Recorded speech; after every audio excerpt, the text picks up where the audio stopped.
Hey, it's been a while. Like a few weeks or so since the last stream. But hey, look, it's 2023 now. That's crazy. So, Happy New Year's, everybody. Happy 2023. And it's your boy, they call me. Yo, what's up? What's up, chat? What's up, Timid, Citro, Abyss, Basil, Explosive Grape, Mahan. Yo, I've retracted to my roots again. Yo, I call that a start. It's me, Xander. Yeah. Happy New Year's. Happy New Year's. Yeah. All right. So, there's really not there's not much reason to delay, not reason to stop, huh? Let's get the music playlist going. It's been a little bit since I did this. As you may have noticed, we'll end a potential third year of this unending pandemic. So true.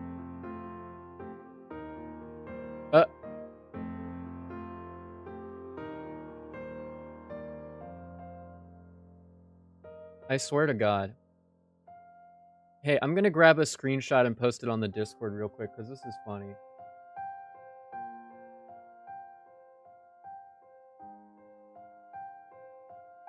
It's gonna be in memes.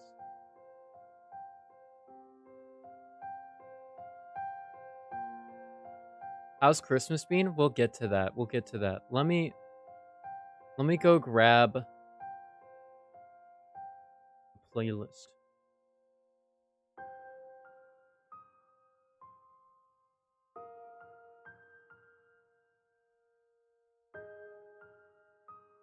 It's a beautiful screenshot. So true. Actually, so true, though. Hey, we're not sad. Or hopeful, either, really.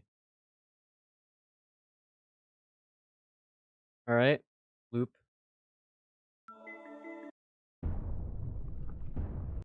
Yep.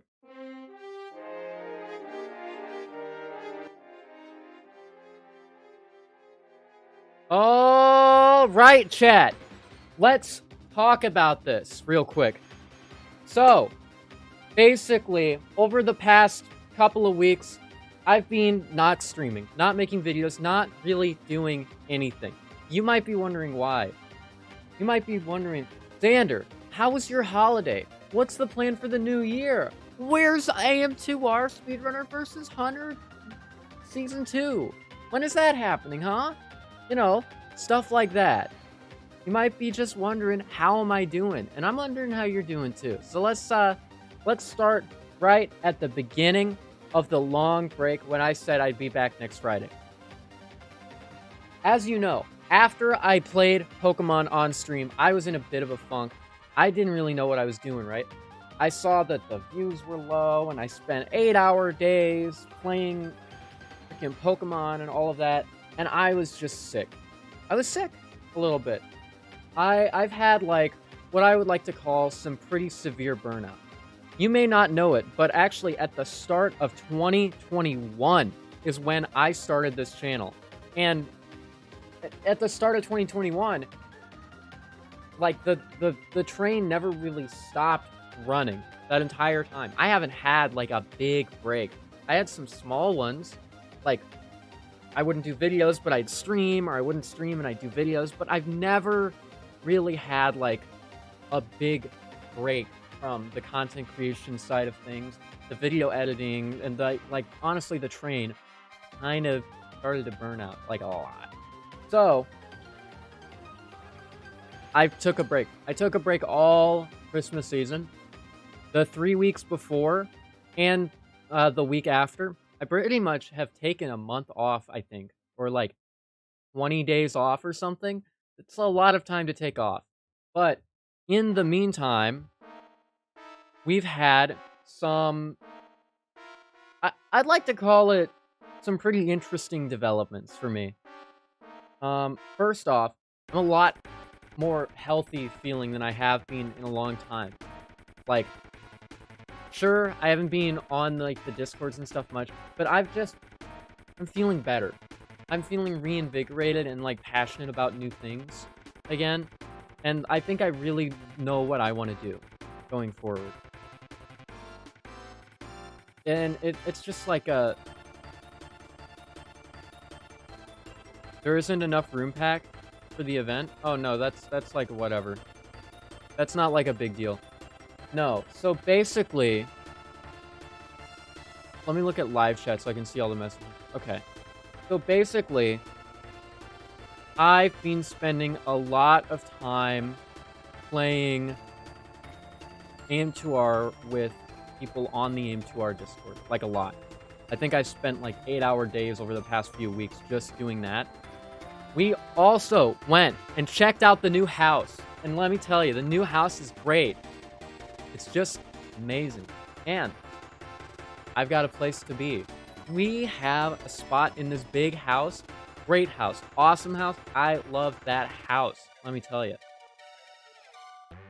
I'm going to have my own damn studio in that house. Bigger, better, but it's going to take a few months. I'm going to have to spend a lot of time making it. Because we got to put out actual walls, do the floor, do the walling, the ceiling and all that. Then we got to get all the equipment in, and I've got to move everything from here to there, which probably means that this house where we are now, I'm going to be left behind for a couple of months. So all I'm going to have to do is work on stuff right here.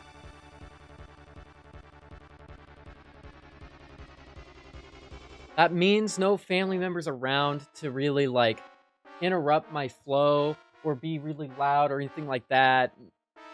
And a lot of time just being here where I have plenty of time to edit, plenty of time to stream, plenty of time to do videos, and plenty of time to work on the new things that I have been working on with some good friends of mine. And I made some new friends over the course of the break that, honestly, I'm really glad I met. First, let's talk about my next project, the thing that I've been working on the most recently. So you might not know it, but for a long, long time, AM2R, another Metroid 2 remake, the game that I am probably the most known for playing. That game, I kind of worked on a couple of mods for the game. I kind of been working on making a couple of mods. I'm known for a mode in AM2R called Sax mode, SAX. And in SAX mode, you play as a fusion player that gets hunted down by the terrible Metroid Fusion villain, the SAX, on the planet SR388. But we've had a long amount of time where the mode for multiplayer and for the 1v1 has just been kind of, for lack of a better word, frustrating. It's been hard to have really good games that didn't end with somebody ending up really, like, disappointed or upset, right? You end up having a lot of games that are super anticlimactic, a lot of games that are super devastating. And let me tell you, that is no good. So, I worked together with some members of the community and came up with an idea. And it helps fix so many things for the different modes. Wow, it sure does take a long time to transition between the videos now. First off, we came up with an idea in AM2R where the SAX grows stronger over time but starts a little weaker. So, now the SAX no longer is just annihilating someone the moment that they find them. Instead, there's a timer. It's called the Doom timer, and it ticks up, and the SAX gets stronger and stronger during that time until eventually it caps out. If the Doom timer reaches zero, reaches zero, then the SAX gets a massive power boost and becomes immune to knockback from enemies, making it a deadly, deadly threat that you cannot simply take on, mob down with a bunch of people, anything like that. It deals 9 times as much damage to people. And it can't be knocked around or anything. It's scary how strong it is. In addition, we have the 1v1 edition of AM2R SAX mode. In AM2R SAX mode 1v1 edition, a lot of things have been changed to make the 1v1 games amazing. For instance, the Fusion player now starts with bombs and the speed booster, allowing a lot of avenues to be opened up for more interesting games in the opening. Now, not every game has to go to A1 and then go and try to fight in A3 for the speed booster for 20 minutes or something. Another change, the SAX base kit has been nerfed. The SAX now starts with just 0 super missile tanks, 1 power bomb tank, and the 4 energy tanks, as well as the normal missile count. Wave beam has been completely removed from the game on both sides. And on top of that, finally, the SAX now starts not at Thoth, but the power bomb room of PB basement. So on the start, you have to blow your way out of containment, destroy PB basement, and get out, and then get to the healing station. If you can't do that, well, I guess you'll blow up. But you have to do that. That means that the PB basement is no longer a energy tank the Fusion can never collect. That means that you have an epic start to your game where you blast your way out of Chozo containment, and then you get on your way to fight the Fusion threat. We also have the Doom timer in that. It ticks up a little faster, but it caps out a lot lower. So by the end of the Doom timer, by the halfway point, the SAX and the Fusion player will be on equal damage footing. If the Fusion players killed all the Metroids, their scaling is jacked up to 3.5 times the base damage, and the Fusion scales up linearly to 3.5 times the base damage after, let's say, 60 minutes out of a 2-hour game, right? Furthermore, we've made some minor changes to all sorts of other things, like hit detection, so now the radar is a lot more consistent. There's some crash fixes that have been implemented. There's been, oh yeah, bombs no longer deal knockback, so you don't just spam bombs behind you. It is an insane amount of work that has been put into the SAX 1v1 mode. But there's something I've been working on that might just be even more ambitious than the SAX 1v1 mode. Let me pull it up real quick.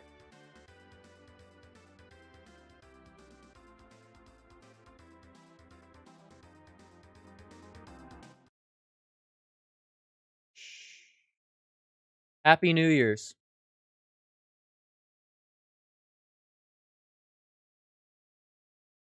My most ambitious project yet. Let me bring it up over here on the side. Wow, that's big. Where's the... Oh my god, it's massive. My face cam, I mean.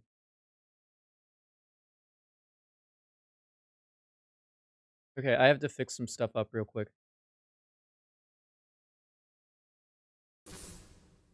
Happy, y'all. Your face is massive? So true. Alright, let's bring up the music. So this is some gameplay for my upcoming mod. Ladies and gentlemen, I am proud to present to you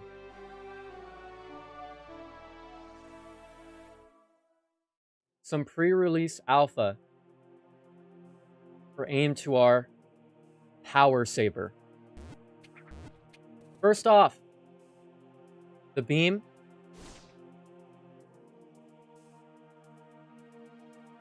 Where'd it go? There is no beam anymore. I have been working on making a melee-focused mod for AM2R. It's been a lot of work and I have a lot of help. But we're getting in there. We've got some stuff in the back I'll be able to show off a little bit later. Xander is a coffee. Something is a coder. So true. Hollow Samus. So true. Yeah, let's go to do some stuff real quick, huh? How do I turn off debug mode?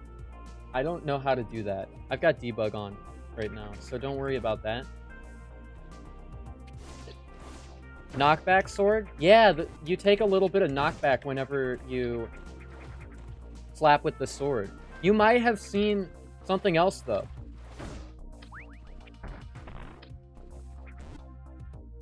The knife, as we call it, the missile has been reworked a little bit. Now the missile is no longer a missile. It's a knife. And it arcs downward when you throw it. In addition, you no longer start with a lot of missiles. You only start with just one. But it's going to get buffed a lot to make it worth using. Will it be compatible with PvP?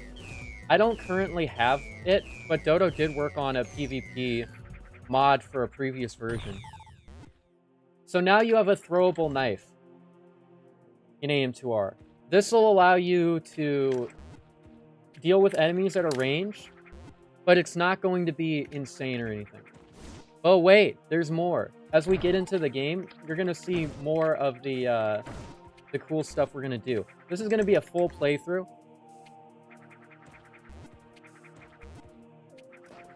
So I hope you're ready for that. You should add Ricochet? Nah, not on the missile, but we might have something else. We're going to do a full playthrough of the current version of the game, which is going to show off some other cool mechanics.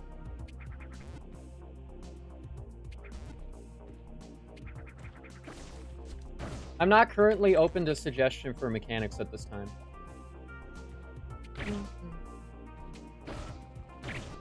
Yeah, we already have a lot. There's a lot of ambition going forward, though. I am excited to show stuff off. Let's go to Area 1 real quick and get our bombs, huh? Did I implement the menu sprites? Not yet. However, that is something that is planned to be added soon. Oh, I kind of slid a little bit there, huh? Boom. There's a lot of, did bombs get reworked? No. No items are reworked. Currently.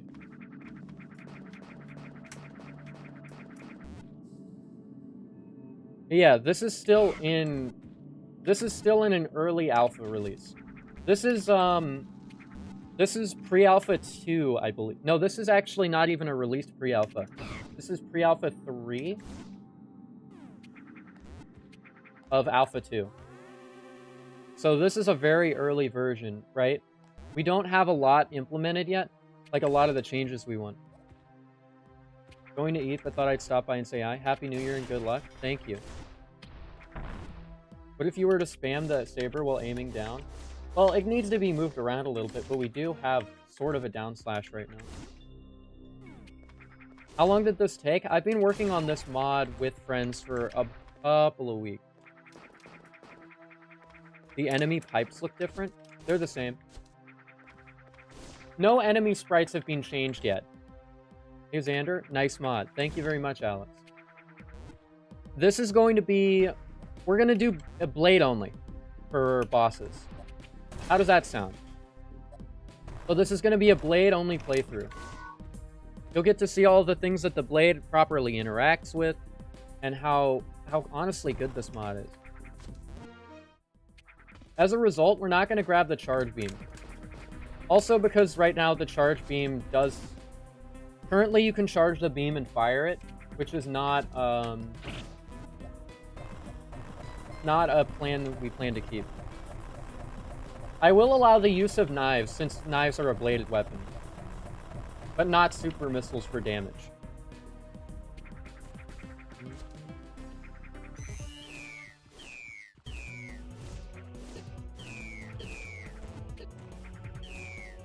Boom. Bing. Going to get more missiles for queen buff HP? Yeah, we'll grab missiles. Charge saber? Not yet. There are some features that I have planned along the road, but right now there's no charge saber. What you're seeing is also probably not final at all. As a matter of fact, I can guarantee it's not final. A lot of the mechanics that you're seeing right now are probably going to be changed in some way. Tweaked, damage numbers changed, even the blade itself. But this is a great concept. And that's exactly what this version is meant to be, as a proof of concept. Now, something you might want to know. You can only swing diagonally, left and right, and then diagonally down and down. You cannot swing up, because I want the emphasis to be on horizontal combat.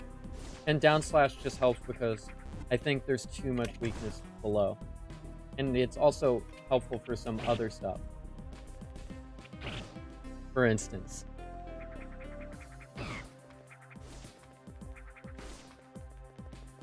You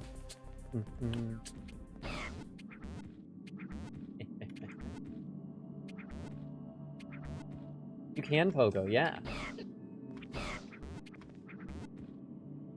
Path of Pain, but it's AM2R. Ooh. Yeah, we've got pogos.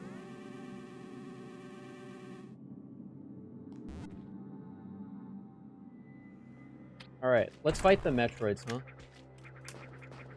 That's the next thing that I plan to do. Oh, and because I'm in debug mode, let's just get around a little faster, huh?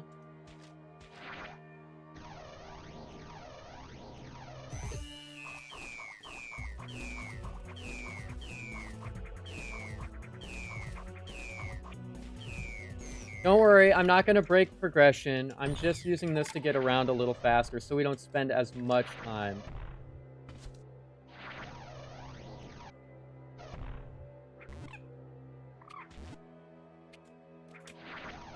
As we don't want to spend all of our time walking around and stuff. So, Metroids actually dodge and can be damaged by the saber, you may have noticed. Has damage been changed for the blade? I mean, damage... Right now, the blade deals about 1.5 missiles per hit. Sequence breaking with pogos and randomizer? I wouldn't say sequence breaking is something that you can do yet. But down the line, I definitely do plan to change around some enemy positions and the way that the pogo behaves a little more.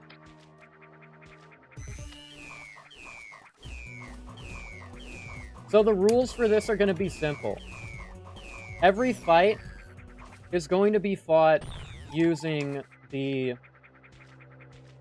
blade and the knife. I missed. This is why you can't trust debug parts.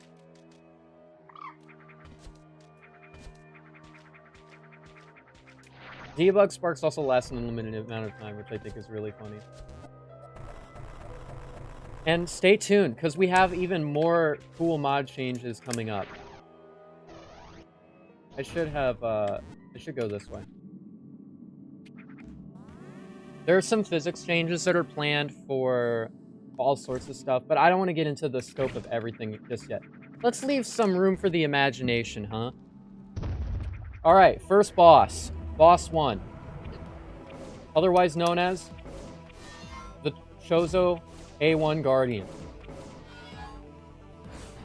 Not much has changed with the Chozo A1 Guardian yet, except that it can be hit with the blade. The blade does a lot of damage.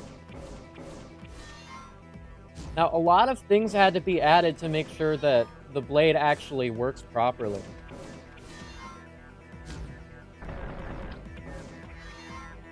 Like, for instance, while enemies in general have some universal stuff, every individual boss had to be coded for the blade to work on them. But that also means that each individual boss's mechanics take different damage.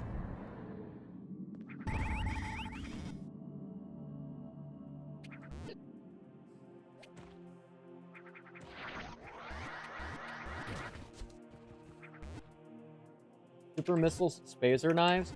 No, there's no current plans for missile upgrades yet. Although that could be really cool. Let's grab some extra knives, huh?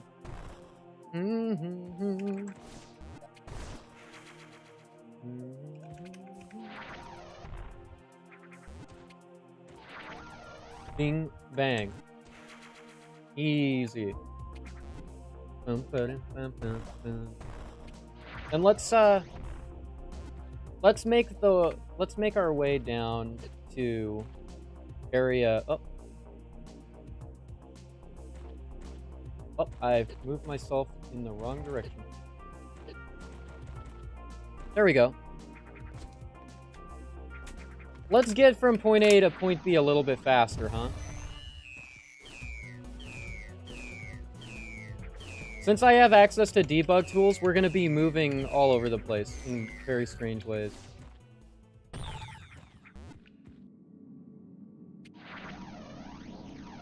Oh, wait. I should show this off.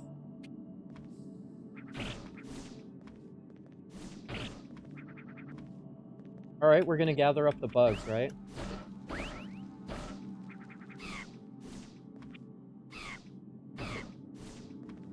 And bing, bang. Bing. It's difficult. It's so difficult to get up with these guys currently. However, it's really strong currently as well. Pogo skip? Yeah, if you get enough of those bugs to spawn really quickly, you'll be able to get up here. So definitely changing up some behavior for that. And adding some more enemies. Pogo send you so far? Yeah. It's got a bit of a hidden technique to it, though. Is everyone ready? For the first reworked boss, Arachnus. Arachnus has had a basic buff. Arachnus now regenerates quickly. Or not very quickly, but Arachnus regenerates health over time. So if you don't fight him...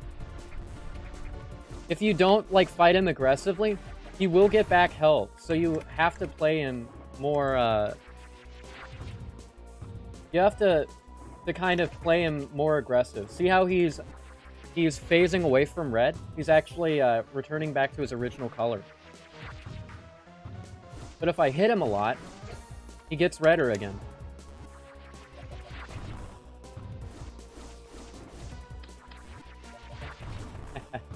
This is one of the changes that we worked on for a little bit.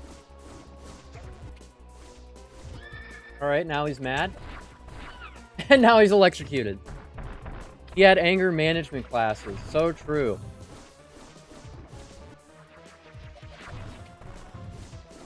You've got to play a lot more aggressive against Arachnus. You don't want to really spend a lot of time getting beat up by him. Ow. Bing, bang, ba-ba-la!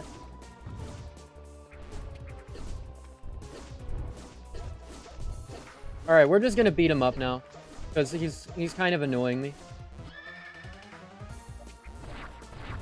It's not the 2nd of January just yet for me. Bah! Boom! And there we go, Arachnus down. It didn't really change much in the grand scheme of things, but I think it's like a neat little fight. He really exploded. Yeah, he explodes extra big. Damn. Alright. Bro turned into the sun? So true. Get that guy out of here. Alright, let's go get our high jump and stuff, huh? Now, if any of you are familiar with base AIM2R, then you might have realized something already. We're coming up on something. Yeah, but I have bad news. Right now, we're so early in that the weapon doesn't have any beam upgrades.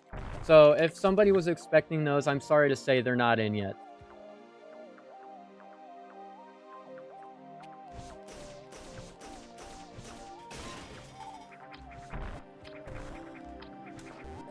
Yeah, but don't worry. We have special plans for weapon upgrades.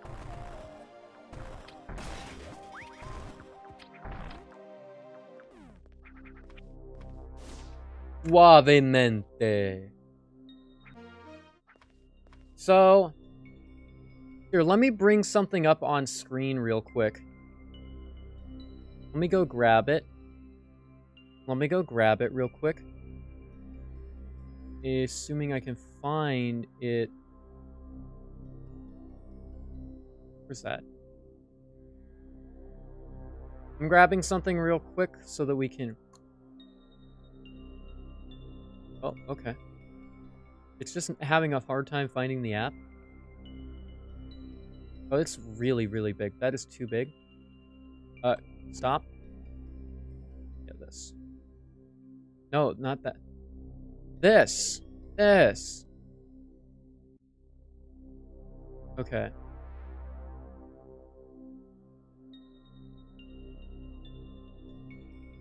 I've personally been working on a little something. I'm going to bring it up on the screen here in a second.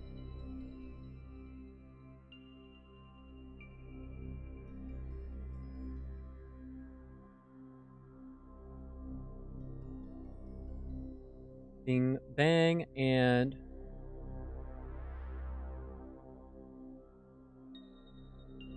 So, here is a little insight into the development for Aim to our Power Saber right now.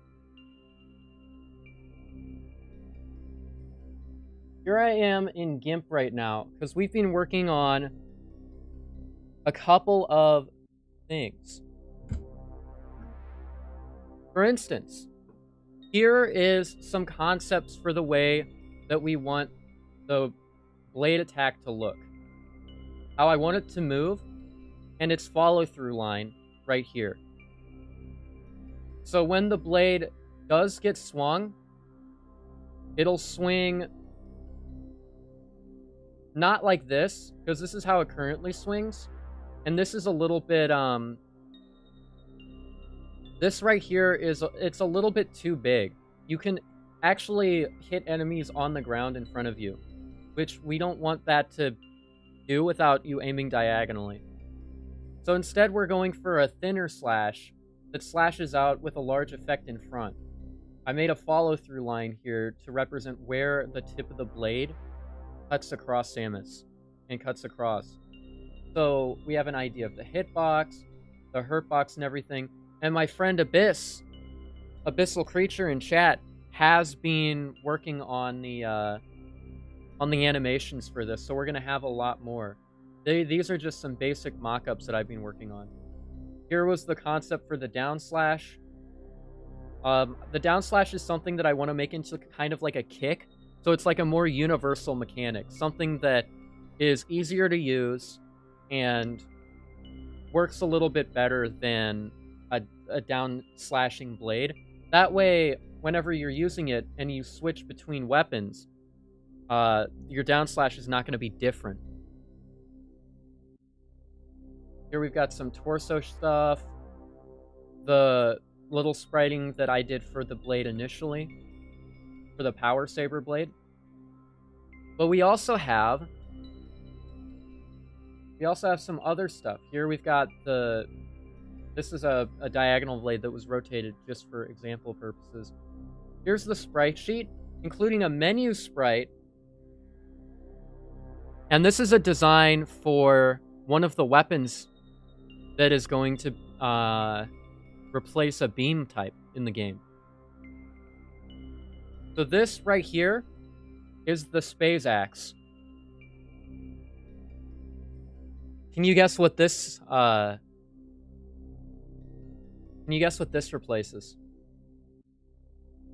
Massive thanks, by the way, to a longtime supporter of this channel and a good friend of mine, Lucina, who's been helping to make menu sprites and stuff. So this will be replacing the Spazer Beam in Aim to Our Power Saber. But obviously, wait, axes don't behave the same way as swords do, right? So, then here's the question. Will each weapon behave differently? We're currently the people working on the mod.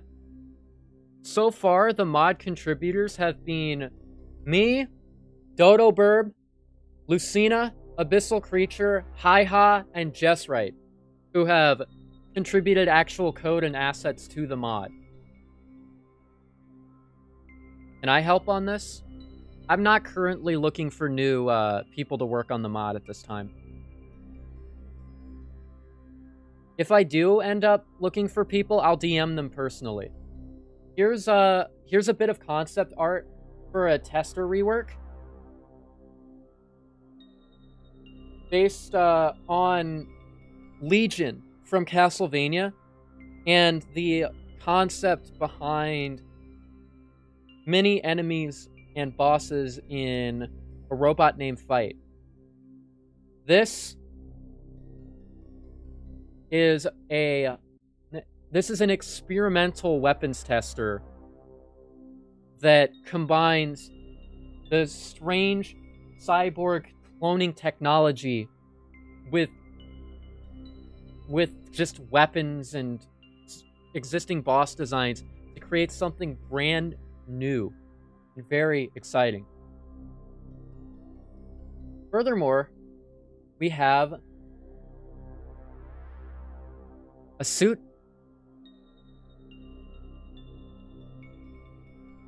This will be the replacement for the power suit in Aim to our power saber.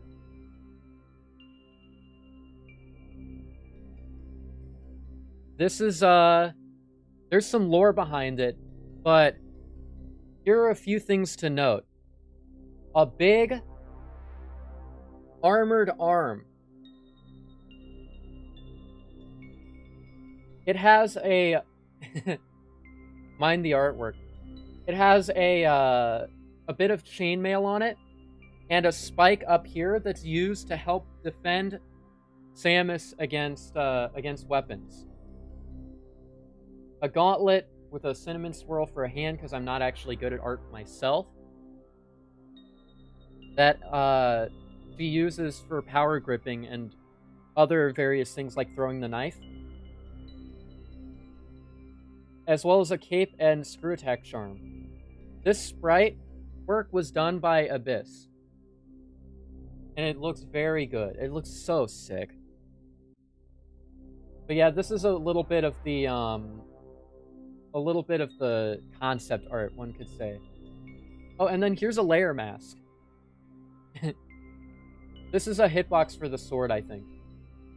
It's just the it's the saber beam mask. So this is the hitbox. It's about 60 by 30. Me realizing that I didn't send the rusty helmet version. Don't worry, we're gonna be looking at stuff soon. Actually, I can pull things in to a new canvas. Let's make a new canvas real quick. Let's make it 1,000 by 1,000, and we're gonna pull in pictures from DMs real quick. Oh, that is a bad background color. Let's get something a little bit easier on the eyes, huh? Bing, bang. There we go. Something a little easier. What's gravity gonna look like? Well, we have some concepts right now for what things could look like in the future. First off, let me grab some of the sprite work that Abyss has done for the suit. Let me save the image real quick. It's saved as a GIF. Pictures. We're gonna save this real quick, and then I'm gonna import it to here. I don't really have everything together for this presentation yet, so I apologize.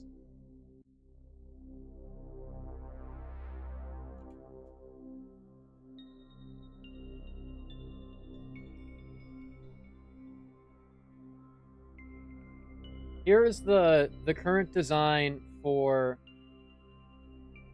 the power suit.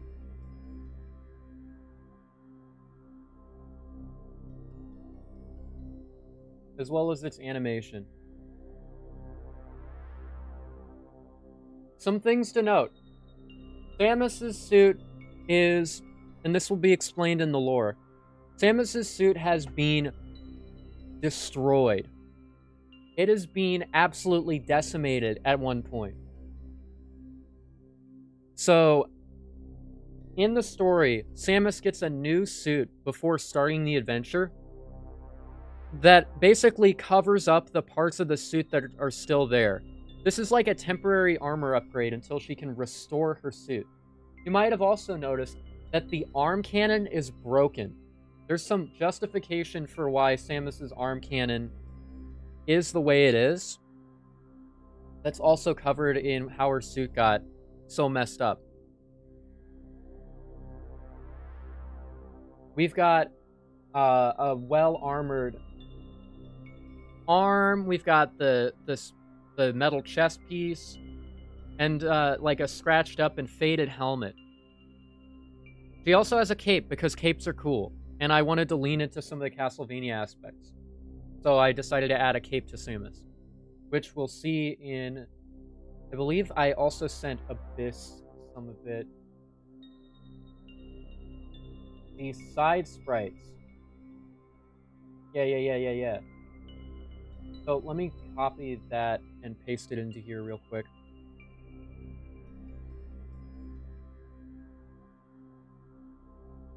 Here's my basic concept for the side sprite. Here's how the cape is going to go down and how it's going to look when you're running. Samus has a charm made by the Chozo who helped her learn the art of the blade and melee weaponry. It's a screw attack charm that sits on the front and represents her status in her training and is specifically made for Samus.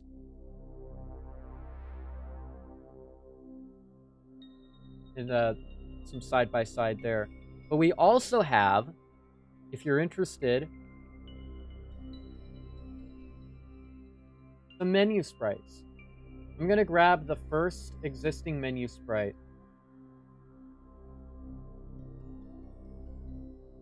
Real quick.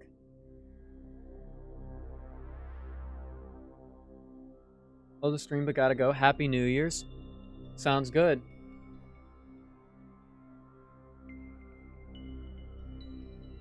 Behold, this is how the Power Saber is going to look, or the Power Saber suit is going to look in-game. This is what it'll look like when you open up the menu and check. This goes into a lot more detail on how changed everything is. The visor is, on this side, damaged and messed up. It's faded and damaged. Here's the charm. There are some green beads that go along the cloak for Samus. In addition, this brown material is one of the signature looks for a race of Chozo, a tribe of Chozo that I'm making specifically for this, called the Vorsians.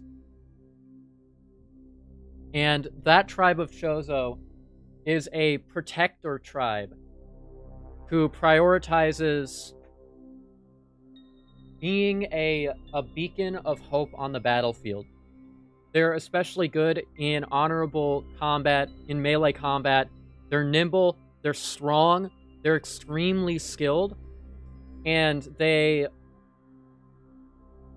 really fight for what's good. They tend to have kind of this brown motif, this brown and yellow motif to them, to represent humility and humbleness. And this is what's covering Samus's armor right now, under her power suit. Or underneath this is her broken power suit. We might get a good look at the broken power suit at some point. But it is messed up. And maybe one of the most striking changes in the mod, the arm cannon is destroyed. Look at that. You can see the inside of the cannon all the way up to here. The top, and then the inside all grayed out. But Xander, Samus's hand belongs in there. So, where is it?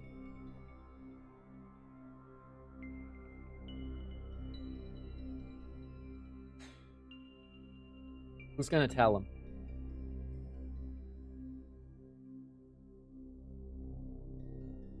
We've got some more stuff, though. Because we have... Let me go to this. Download real quick. Download this. From the DMs. Oh.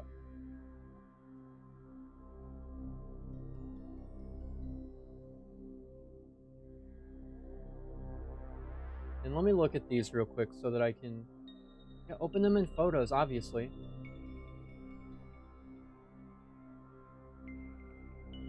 Here's a menu sprite that's planned to be imported soon. Oh, I actually have to export these somewhere. Let me grab them real quick. I gotta export them to a folder or something. Sorry. I wasn't as prepared as I thought I was. I just kind of wanted to show off the work that we've been doing because I think it's really cool. I hope you don't mind. New folder for menu sprites now.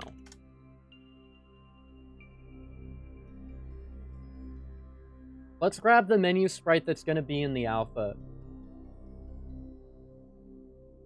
This is a menu sprite that Lucina worked on and added the saber to come out of the cannon. So this is pretty much like representing what it's gonna look like. It's a little goofy, but this is once I release the upcoming version with all of its big changes. This is going to be like some real cool shit you'll get to see and look at and enjoy in many ways. First, I need to do some other stuff. We're really working on the blade and the gameplay more than anything else right now. But yeah, huge, massive props to Lucina. She's probably at work right now, but she did so much work on the menu sprites and referenced with me a lot, and we've really been working together on that. Shout out again to Abyss, who has done the animation for the blade itself, which looks pretty good. I especially like this right. Oh my, it looks so good. And again, huge, massive props to Dodo Burb. Just like huge props to Dodo Burb for like working so much on like teaching me how to do what it is I'm doing so I can do more stuff by myself. I'm gonna drop out. All right, see ya, Basil. Oh, we've got an incoming transmissions directly from Dodo, actually. Uh-oh.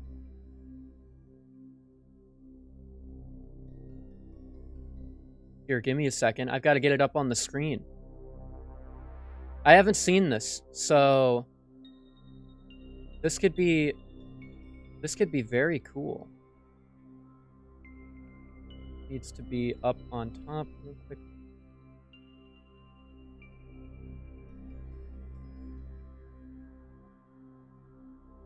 All right. Let's shush the game. Shush the game. All right, so this is a little demo of the hit stop that's going to be applied to enemies, I think.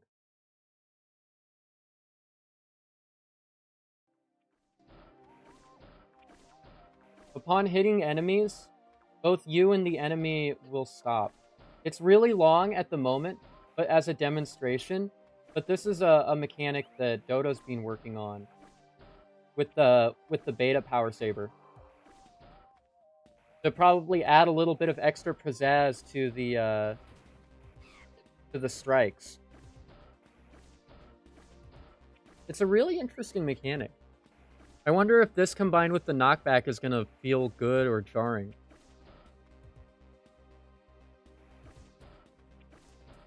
Okay, okay. That's pretty neat, honestly. But it does stop the whole game. Will there be combos? That's something that we'll be working on more along down the line.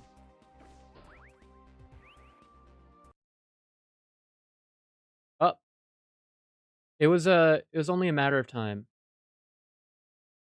It was only a matter of time. Okay. Hey, that was pretty cool. Let's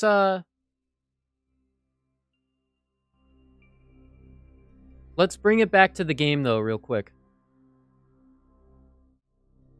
As we get back into gameplay. It's been a hot minute. So true. Up. Dev tool stuff.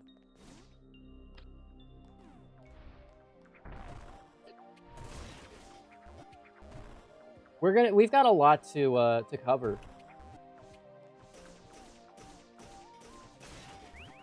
Man, these enemies are so tanky. They're so tanky. We're coming up on the high jump boots right now. Nothing's being changed with any of the items going through the game. However, I think the gameplay speaks for itself already. It's really cool, if you ask me. Alright, instead of actually doing a challenge, let's actually get to a save point and go show off some other stuff. Because there's some other things that I think you all might really enjoy. I have them in clip form, so we could actually look at them in the video player if we want, instead of stopping what we're doing here. Besides, there will be plenty of time to do a Power Saber challenge once the once the next version is officially out, and you guys will be able to play it as well.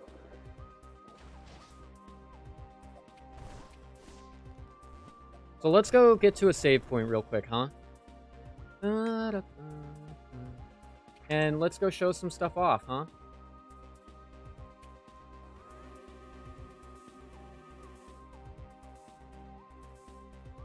Let's go ahead and turn down the music.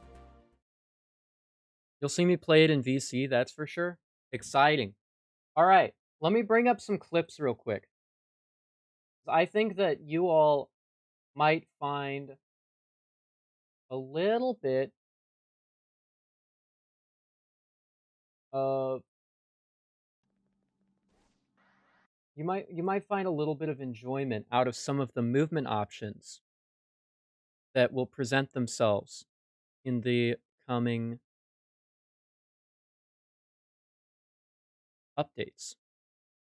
Although it's pretty advanced stuff, I think it'll be pretty fun. Wait, it's not finding the video player. That's really annoying. Why is it not finding the video player? Is it not allowed to find the video player? What? Oh. Let me open it in VLC. Windows is weird and they'll block stuff from being recorded. Stop. So we have some movement coming up. Let me grab that real quick. Bing. Bang. Boom. Y'all ready to see something cool? Who wants to see some cool stuff, huh? We're gonna have a little bit of speed booster show off, huh? Because I think this is cool as hell. All right. Is it showing it on the screen? It's not. Why? What? It's not showing it on the screen? Is OBS stupid? Ah! OBS is stupid. It's not showing it. You know what?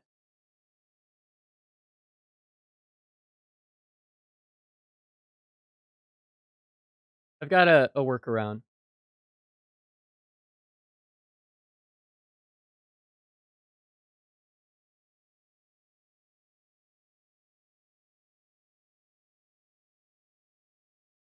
Or it could just not work.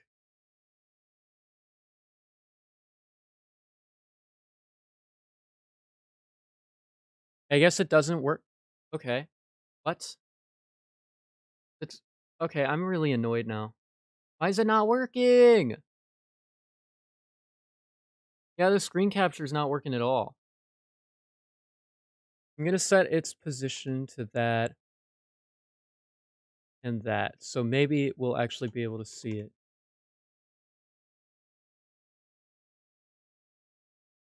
Okay.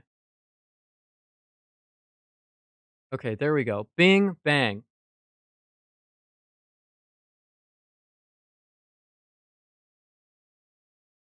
Here, can you see it now? Here's some movement coming in aim to our power saber.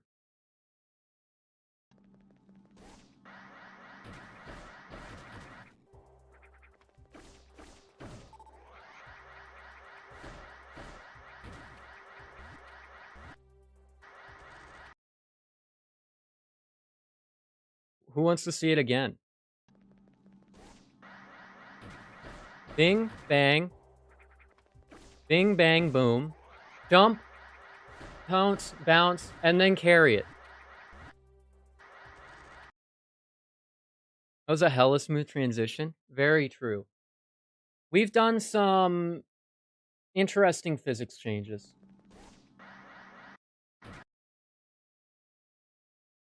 Oh, wow.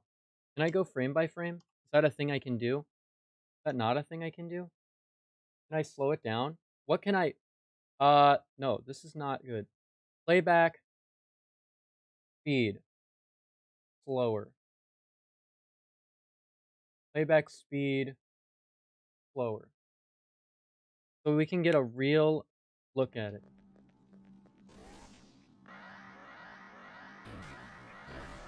So diagonal slashes usually knock you up and back, right? But during Speed Booster, you actually don't lose any horizontal speed. However, you can still get bounced by hitting enemies, which allows you to do some pretty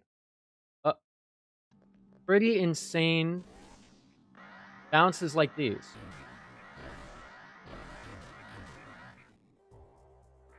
In addition, you can also hit enemies and it'll knock you back, but you'll keep building your speed booster, which allows you to build up speed as if the enemy is a conveyor belt, effectively giving you free distance. Which just gives you some absolutely insane, awesome movement. That's the kind of stuff that keeps me up at night, honestly.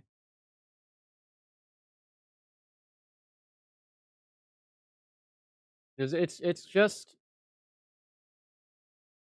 so interesting. This but SAX? No, unfortunately no. DMs leaking? No. Oh, I didn't leak much. Yeah, I mean, hey, that's what I've been working on. That's a little project that I've got coming. So, thoughts?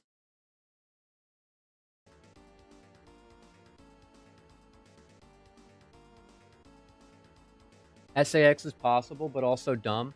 Yeah.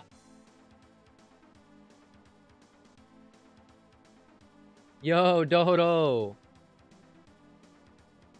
So, I have some ambitions for this mod.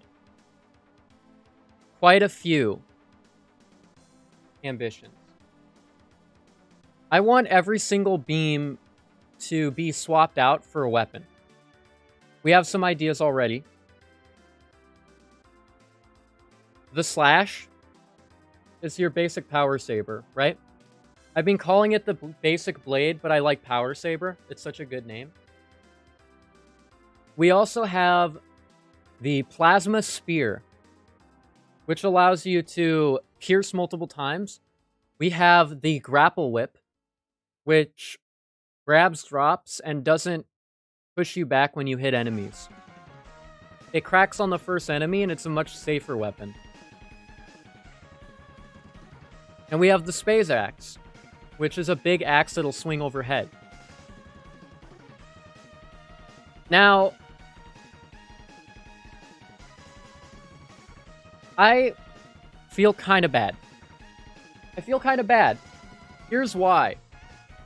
I have been working a lot on this mod. Sure, I've been up like hours and hours learning new things about the code of AM2R and how hard it actually is to work with.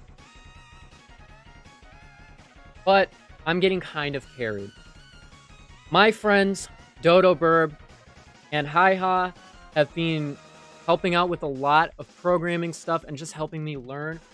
Abyss is carrying the sprite work on his back right now, and Lucina's putting so much into the menu sprites. And Jessright, the maker of the AM2R Horde mod, has even helped me work with some of the things like missile gravity and the... Oh, you guys haven't seen that mechanic, actually. There's a mechanic coming to, There's a mechanic coming to, Power Saver for Gammas. You want to see that? We can, show that off real quick, huh?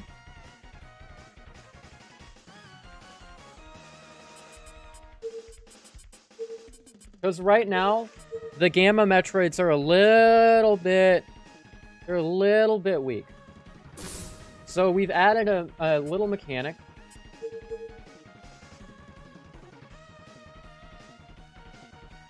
That makes those types of Metroids a little bit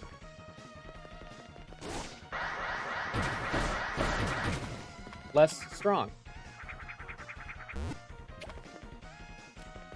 So here's a Gamma Metroid, right? When you are beating up a Metroid, a counter will go up. If you hit the Metroid while they have their electric shield up, you'll take damage and knockback. As a way to stop you from just spamming.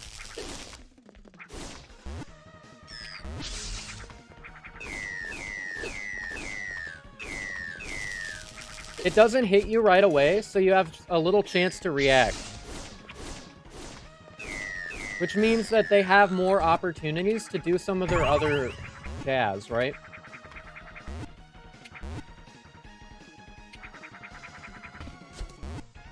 They have some opportunity to jazz things up a little bit. Because you kind of have to get back a little bit. This one is kind of weak because their dodge patterns are a little bit bad right now.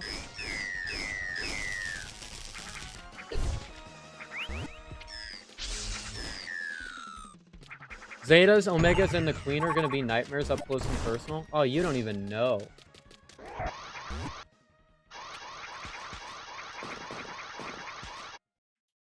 They are, at least in the first public version of Power Saber, it was really hard to fight some of them. The Metroids will try to pounce on you if they see an opportunity. So you're gonna have to play around them a little bit, because they'll dodge towards you and try to kill you.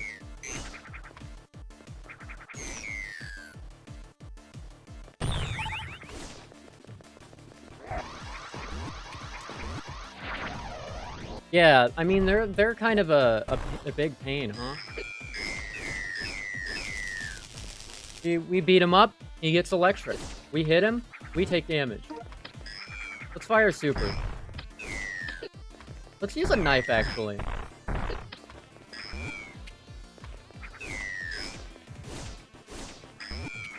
So they're set to gung-ho mode, as they usually are? Currently, yes.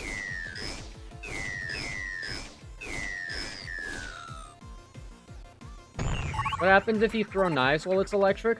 That's a good idea. I haven't thought about that.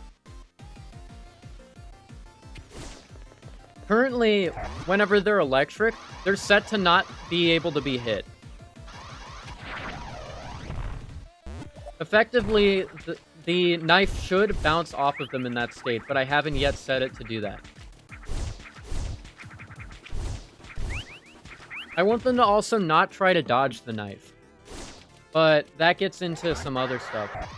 Are there going to be beam combos? Actually, as I explained a little bit earlier, we plan on replacing weapons. One mechanic that I have bouncing around in my head, and this is not something that's confirmed, but this is something that I thought about, was what if you had it when you had a weapon combo or like a beam combo, they made a different weapon. So let's say you had the plasma spear, right? And you combined it with the space axe. When you enable the plasma spear and the space axe at the same time, you get access to a new weapon. And that weapon is something like a halberd with different attack patterns that kind of use some of the strengths of the spacer axe and some of the strengths of the plasma spear. So you'd be able to swing it around and poke it with it. That sounds kind of annoying to set up. Oh, it's going to be terrible to code.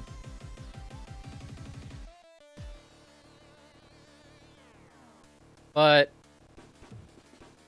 Power Saber is going to have Dark Souls level variety. Let's not make any promises like that. In terms of weapons, it's going to have quite a bit of variety. However, that does mean that I want to have a quick swap that allow you to swap between two weapons. Because right now, you can't swap between two weapons, which is kind of an L. I want to have it... So no supers? Why would that get rid of supers? That's a question I have. Why would it get rid of super missiles?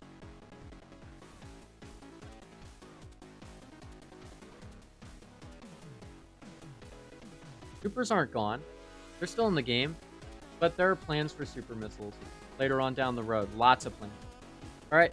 But there's a lot of plans for all sorts of stuff.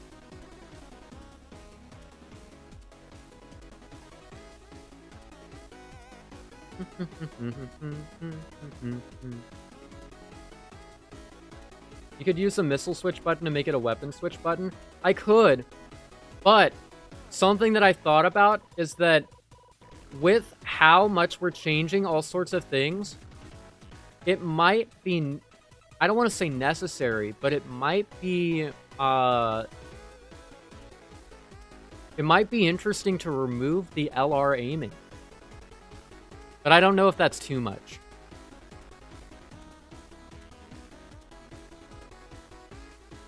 And then we also have aim lock, which, what are you aiming with? Not much, right? And aim lock is sort of for backwards movement, throwing and stuff. And backwards movement in a melee type game isn't always the best. And leads to some interesting balance stuff. Back to work now. Hope the rest of the stream goes well. Alright, Epsilon, thank you so much. Have a good time at work. And Happy New Year's. Don't worry, we've got plans, we've got ideas. Aim lock equals stance hold? No. I'm not confirming anything else. I've already said a lot. I've already said, like, pretty much everything that I have set in stone, planned, and some things that I don't. LR aiming is good for us controller users. Yeah, but controller users have a D-pad and a stick, right? Like, that's never hurt anybody before. Controller game. Alright. So, with that being said, I think that's everything that I want to cover right now for the aim to our Power Saber mod. There's a lot of mechanics that haven't been transformed and tested that I really don't want. More than anything, I just don't want the game to crash while I'm streaming it. Because that's a bad look, right? But I'm almost certain that there's something that's going to crash the game left in there. There's some interaction that could crash it. Will 1v1 be showcased? Ooh. I mean, it depends on if I can get some experienced volunteers to come up that I could commentate over.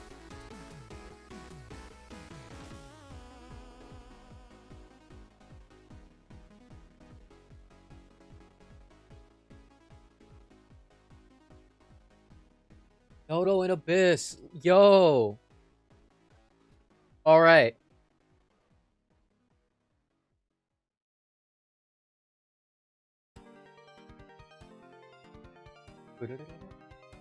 All right. Well, then let's I'm not going to jump into a public voice chat. So instead of jumping into a public voice chat, I'm going to jump into a very private one. All right. Dodo and Abyss, can I ask you two to step into one of the voice chats over on my Discord real quick? Perhaps Multitroid 1. That'd be a nice one to step into. Because it saves me a lot of cursor room.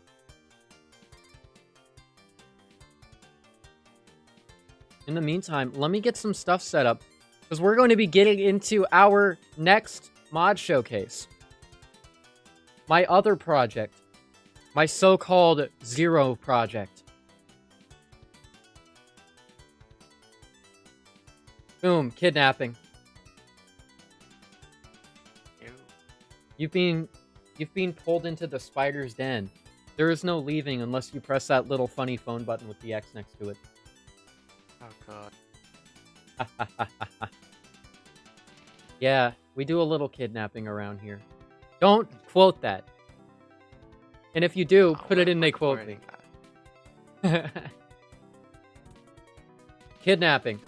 I've actually been kidnapped. recorded that entire thing. What? Well, at least it's not live, so I can always say it's doctored. Oh yeah. Yeah. It sure would be unfortunate if it was, It sure would be unfortunate if you were streaming to like If 16 I was people streaming. right now. Yeah, if I was streaming to more than 4 hands worth of people, if I cut each of their thumbs off.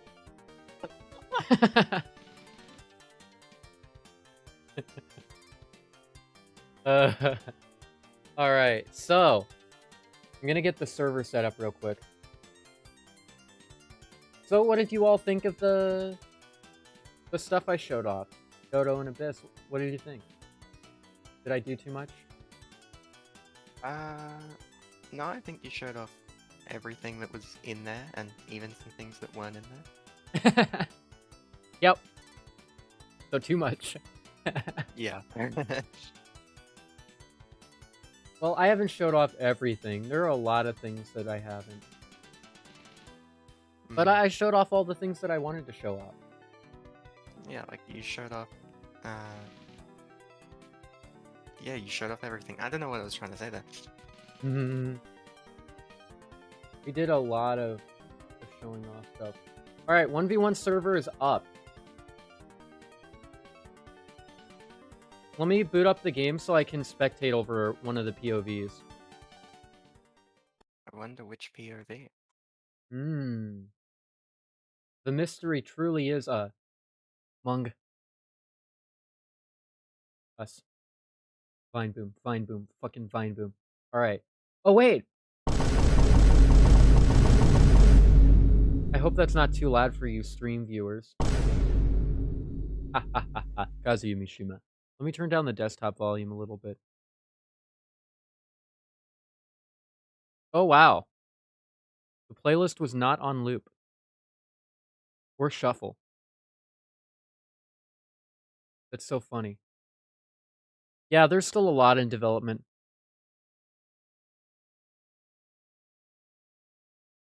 Alright, let's edit the, let's edit it. Showing off X 1v1 now. Say it. Alright, SAX 1v1 edition. That is gonna be fun. Alright, let me get the stuff set up real quick. Do we have a specific set of rules that you all wanna? Uh, I think just the standard Sounds good to that me. should work. 2 hours might be a bit much, I'm thinking. You think that the 2-hour timer is a bit too long? Yeah. Well, for a stream. Well, I mean, we're only an hour and a half into the stream. My streams usually go 4 hours, so unless Oh, fair enough. as long as you 2 don't mind. Okay, yeah, that's fine. As long as you all don't mind. But we're gonna be showing off Sax 1v1 here in a moment. Let me drop that in announce.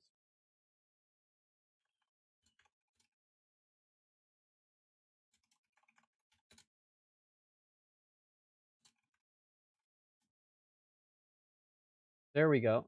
Alright. If Dodo would like to, I kinda need a chat to type because I can't watch the stream. Oh wait, can you not type in the Studio One chat? Yeah, it doesn't have a chat thing. Oh, Oh, well. it does for me. I So think it's that because we don't actually have permissions to be in here. oh, true, true, true, true, true, true. We can just no perms. Yeah, that makes sense. I did kind of drag you in. I thought we were going to turbo. Honestly, we could, as long as we have like an honor rule of no other people jumping in. Where did Abyss go? Oh, there he is. Yep, there he is. Hello, Abyss. All right. Are you able to talk in the turbo team one? Holy crap. Basil out here was Jesus, it's been a while since we used that. I ain't showing up. Yep. Nobody just popping out of nowhere. Should be good. All right. So right now, Doomsday, a 2-hour Doomsday timer does sound like a long time though. But do we think that the game will go quick enough that we would want a faster one? Um, Because that does affect scaling. it does depend on the fusion. Last game we had between me and Abyss was 1 hour. Was it Hmm, was it a Sax win? yeah, Okay. because yeah, Then that sounds like wait, was the timer 1 hour or was the game timer total? was 2 hours, and it was the game ended after 1 hour is what I meant. Oh, okay. Yeah, well if we set the timer for 1 hour, that's obviously too much. Or too small. Yeah, Let's set it up for let's say I mean I think 2 hours is just fine. It'll end when it ends. This is just yeah, for scaling, effectively. yep. We're just determining when do we want the sax to be full power. Although 1 hour full power. an hour full power, hey, that works. Boom. Alright. So let's set up sax mode. Being I'm not gonna be the sax. I wanna be the sax. I'm already the sax. Alright, so who's gonna be the sax? I'll be Sax. Alright, Dodo sax. Abyss fusion. I'll be this time. Oh, okay. I mean, if Alrighty. you want the game to last the full 2 hours, then maybe put Abyss on Sax. Rude. You what are you just are this is punching down, Dodo. Okay, okay. I mean your comments. It's fine whoever wants to be sax. If you both want to be sax, we can flip a saxophone. Roll? Roll? Okay. Yeah, Alright. let's roll. Okay. On the count of 3, heads or tails. 1, 2, 3. Tails. Heads. Damn. Well, I said heads and it was tails, so Uh, no, I didn't flip it.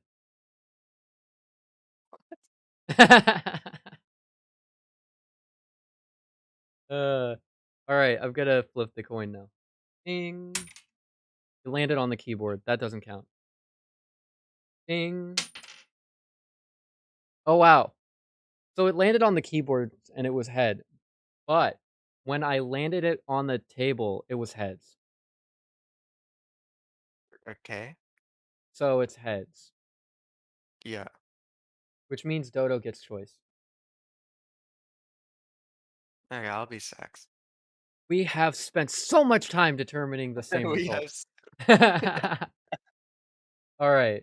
That's good because you already said it's a sax on the server anyway. All right, so, Alright. and I wasn't going to change that. So, go so go It's rigged. ahead and join in, you two. And Dodo's streaming? All right, let me Yeah, get let a me turn my pop-out HUD window. on. Oh, you're going to turn Oh, your HUD was off? Yeah. Hee. There we go. All right, so I'll turn the HUD off on my end though because I probably should.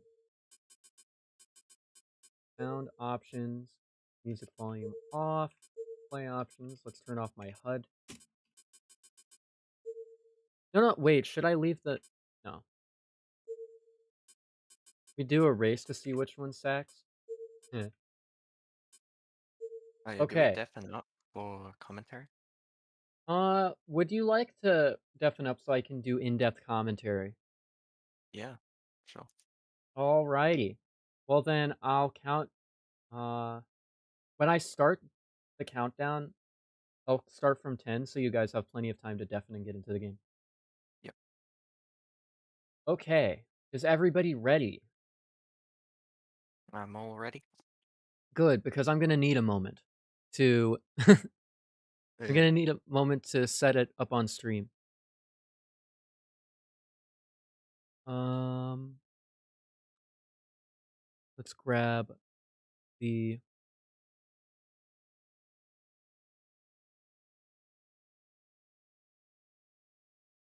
Oh, wow. Yeah, this window is all the way not set up right for this. Let's do that real quick. Looks like we Multi-watch. have a co-commentator. Mahan! I want to watch. Don't worry, you'll watch, but you're also on stream. Thoughts? Oh. Yeah, we are live right now. So, myself and Mahan will be commentating over the game. Assuming Mahan is fine with that. Oh, I gotta Okay. set up the... I've got so much to set up just to make this look good. Let me do that real quick. I kind of wasn't prepared. Would you believe it? Based on current factors. Would you believe that the unplanned event was unplanned? Wow. The planned part was streaming.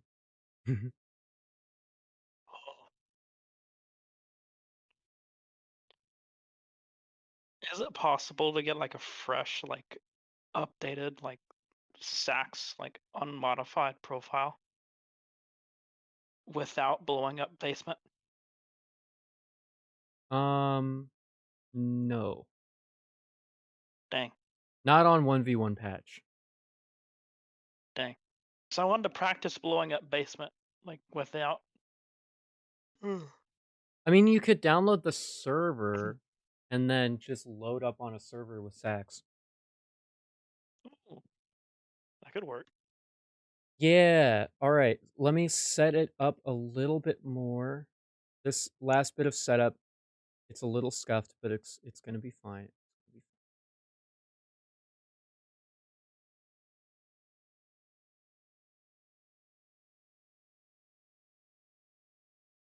Should I put text on the screen that says who the players are? That's probably a good idea, right?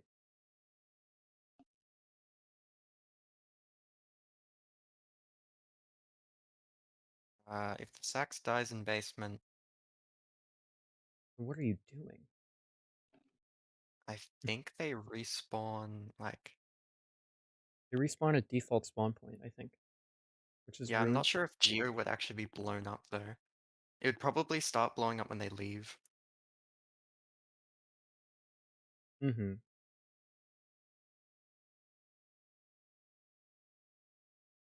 But yeah, like why would you die in basement? Pretty much, pretty much.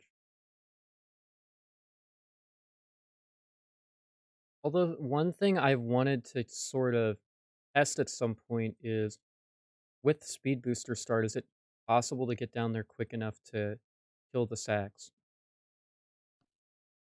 from the explosion? I mean, it definitely is, right? But is it possible to like consistently catch the sacks after?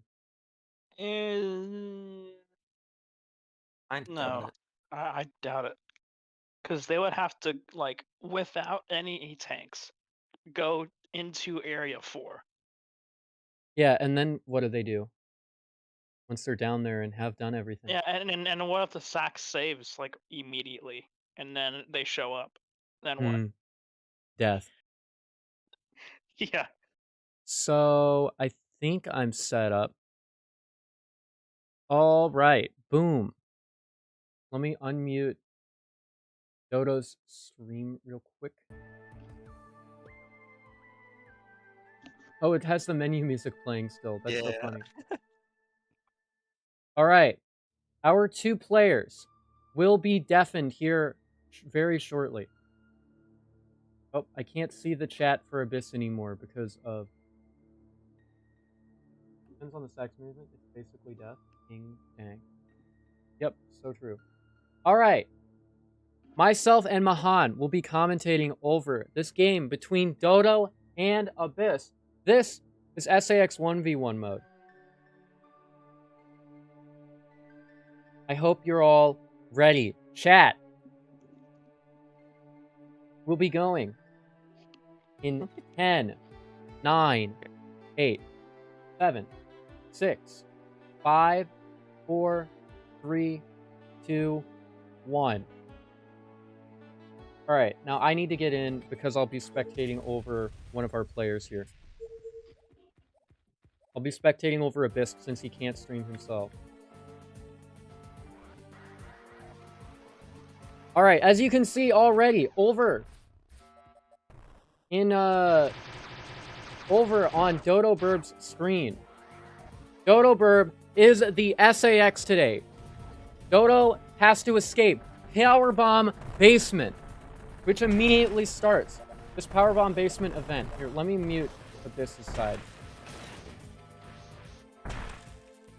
Oh, no. Grid me?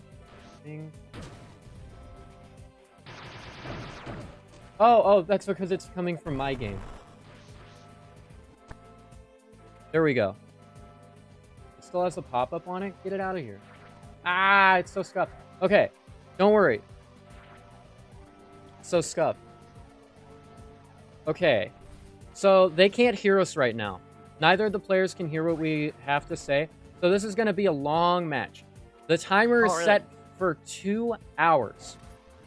This is a good chance to see some of the basement movement and top tier. Oh wait, did they gameplay. add? Did you add the speed boost there? Was No, that that's new? always been there. That's been there Really? for community updates, yeah, at the very least. Oh wow. It might even be in 1.1 version of Ames War. Holy moly, I'm learning things already. Oh yeah, there's plenty to learn from these competitors here tonight. Oh. Yeah. Oh. So we see Abyss is using what is a fairly typical 1v1 start. Oh, he's stupid. Use the bomb. Use the bomb. No, he saves the power bomb so he can collect the power bomb tank at the bottom of tower before using the save station. Before using the safe. What? Does this mean the tower starts powered up? No, the tower does not start powered up. Basement is always powered up, even in New Game Plus.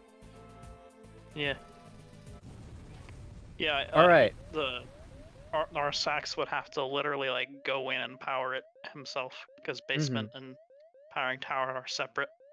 Something to note is that the fusion players start with bombs and they start with the speed booster.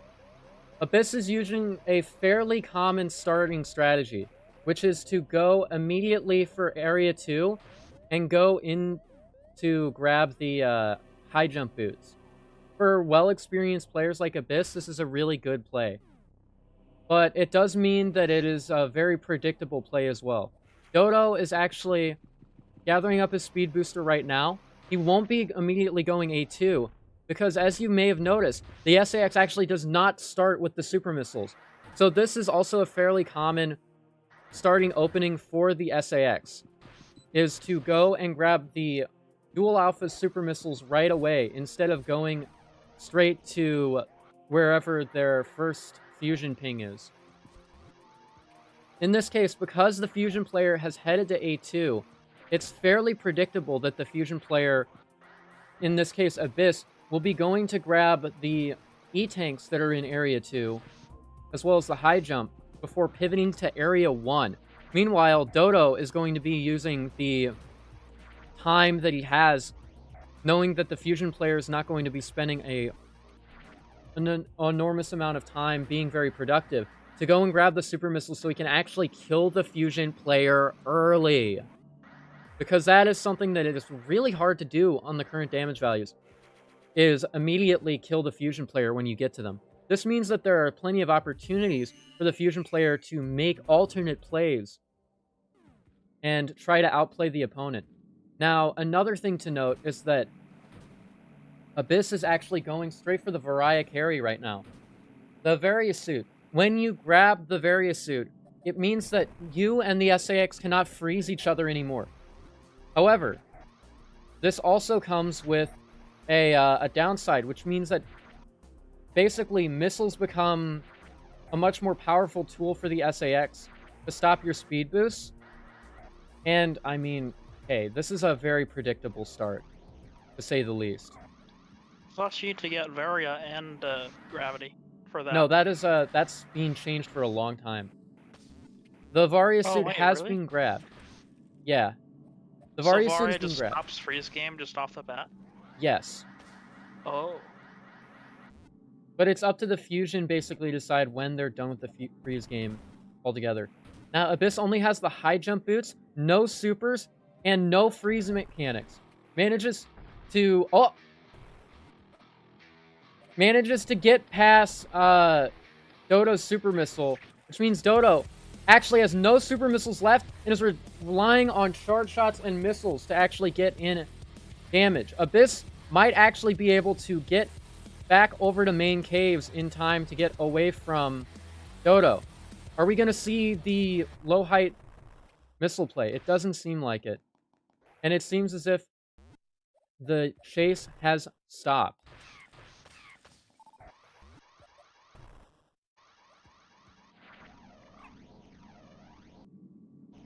Alright, up. Dodo's caught back up. Dodo catches up quickly to Abyss with some superior speed booster movement using the space boost. And now Abyss is in trouble. One energy tank. Barely two energy tanks. And a dream right now. But Abyss's movement is pretty good. And Dodo does have to worry about some of the jukes in the game. The music's going to be really scuffed because of how it sets the music. Abyss is actually speed boosting around. But Dodo knows. Dodo knows that Abyss wants to go up and around and get away from... Dodo knows that Abyss wants to go up and away.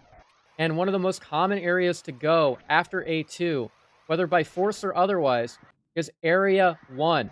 And Abyss is headed up. And oh my god, he gets the slope boost. Abyss, he tries for a very interesting play, but he doesn't quite manage to get it. This means that Dodo Burb is going to be chasing Abyss down now. And, I mean, he cuts off the speed boost. It is a suffocating presence right now that Dodo has on the game. Dodo, choosing to respark multiple times. Abyss calls it out. But Dodo gets a glimpse. Knows where Abyss is going next. Abyss going A3 now. The music once again cuts off. But Dodo is hot on Abyss's heels. And he sees, just out of the corner of his eye, he sees Abyss actually going up. The pincher flies could choose to be a bit of a problem or pose a bit of a threat to Abyss. I mean, and look, this is just some of the movement and chase potential that you're likely to see. Oh my god, and Dodo calls it out again. Calls out the Abyss attempts at getting away. And Dodo even calls out where Abyss is going to go next. Oh my god. Abyss actually managing to hit Dodo with the Shine Spark. That's going to deal quite a little bit of damage. It actually deals almost as much as a Super Missile by itself. And, I mean, Dodo is trying his best right now, right? But it's... So did the combat music change too? No, Dodo has some custom combat music. Oh. Because you can import and export your own music files. And Dodo sees it again. Abyss is in a fucking loop right now. He's not going to be able to get away. Like, Dodo just has too much extra options in form of the space jump and the spring ball. Does he see it again? He hears the bombs. And Abyss is going up. I'm going up, is what he's saying right now. But it's going to be near impossible to reach the energy tank and get away. It's a very dangerous situation. It's, oh my god, it's too dangerous almost. Oh no, and this is where Abyss gets run over! A devastating hit! Oh, but Abyss, he's trying his best to get away, but Dodo's hot on his heels right now. Oh, a tagging hit. Tries to mix it up at the door, but it's suffocating. He doesn't have much left. Anything kills now. Abyss is trying his best. He's beelining it, but Dodo's just giving him enough time. He gets through the blocks. Oh, but he misses the mock ball. Oh, but the juke! Does Abyss have enough time to reach the save station?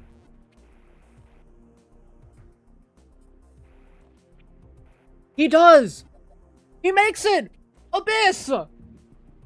Narrowly manages to survive on the slimmest of margins, but it's right back into the mix. It doesn't take very long.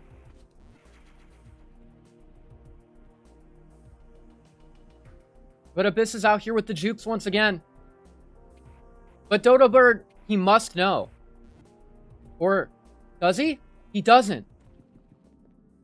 He doesn't know.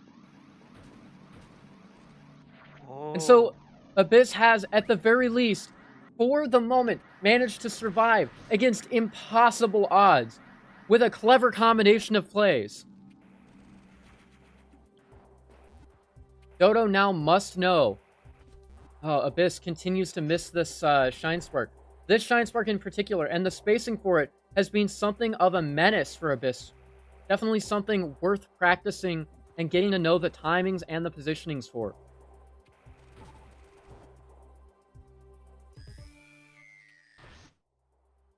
Alright, Dodo is now going deep A3. The big reason to go deep A3 in this situation, more than anything else, is because Abyss is going to be spending a lot of time trying to go and get new stuff, and Dodo knows he's not at A3. There isn't a super huge amount of options for Abyss right now.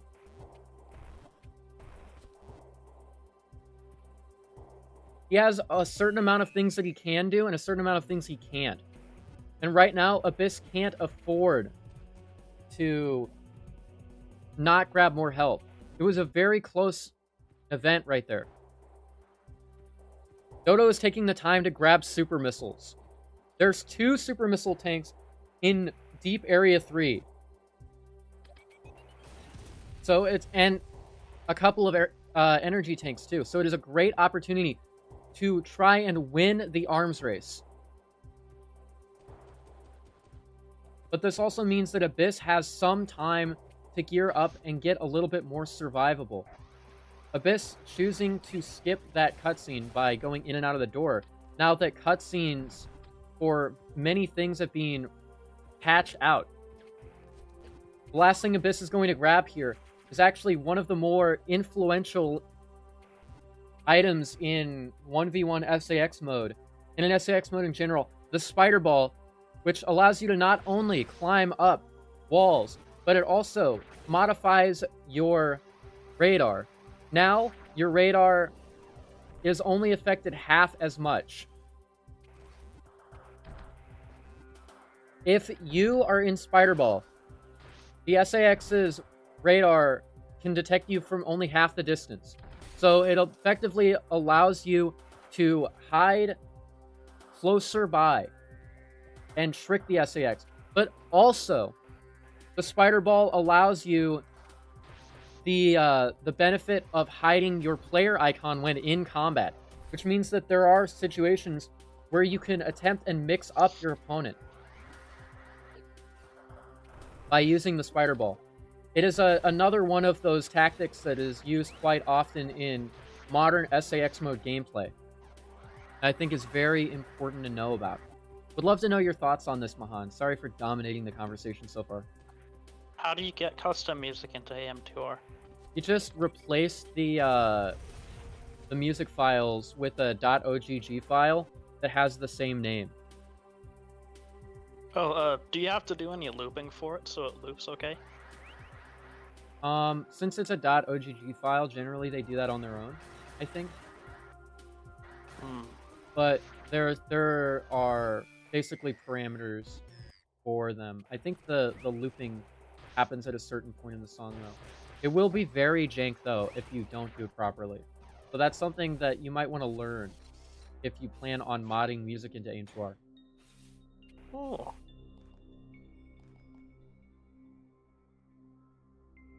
Alright. So right now, Dodo is making the call to go to Area 1. Meanwhile, Abyss is down in main caves. He's going to be going for those free super missiles. Dodo just checking Area 1, but doesn't know where Abyss could be right now. Dodo chooses to go A3. It'll be very important to try and block Abyss from getting the space jump. Because with the space jump...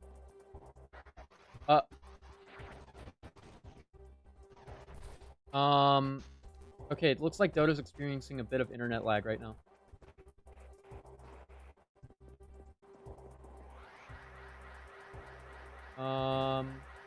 Okay, it looks like the lag has subsided a little bit on Dodo's end. This happens every once in a while.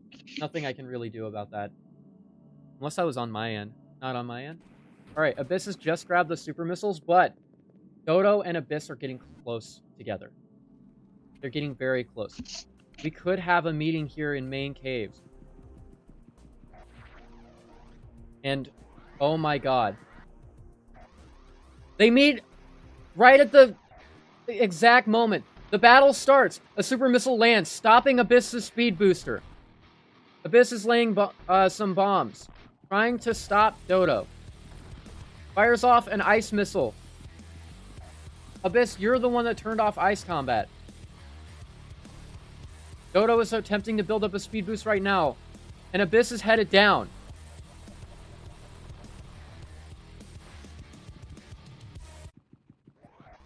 And the combat ends. Abyss is rushing down. I'll definitely be the one to have some good old-fashioned Yankee sax as combat music. Dodo is catching up to Abyss right now. It is not even close. The movement is just impeccable from Dodo right now. He's doing a very good job. Abyss is not going to be able to easily stay away. He's caught rolling now. The missile gets fired off. Abyss. He's already so low from getting hit by these super missiles. Dodo's trying to get a tag right now.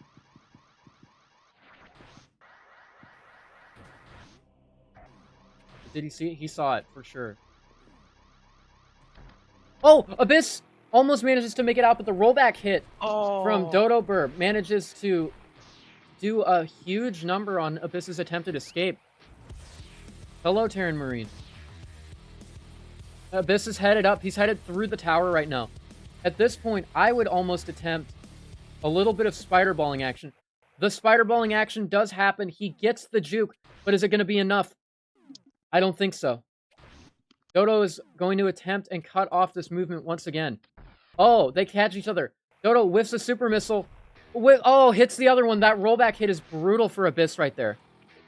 Happy New Year, Terran Marine. Abyss comes out, almost takes the hit. Missile's going up. The Hausen hits Abyss. Dodo is just catching up faster.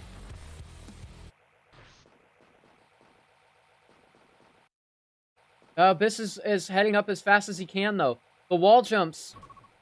He's making his best attempt right now, but he's really low. This is going to be brutal. Going into the tower right now. Dodo is actually choosing to go back down. Maybe he thinks that he got passed up with the spider ball, which is going to give Abyss just enough time to grab the energy tank off the top. This is going to set up Abyss for a very clean getaway if it works out correctly, and it resets his health from 4 E-tanks max to 5 and fully refills his health, which is a huge bonus. Abyss having to bomb his way out right now. Dodo's headed up the side of the tower, though. Dodo arriving at the top of the tower just as Abyss makes it up. Oh my god, a crushing super hit. Super powered. Abyss tries to go for another transition juke. Doesn't work as he gets hit by the screw attack from the SAX here. And he's headed up. Dodo's absolutely not camping. He is playing a big chase game right now. Sometimes it's good to hold your ground. Camping would be just sitting at one Metroid or something, which he's not doing.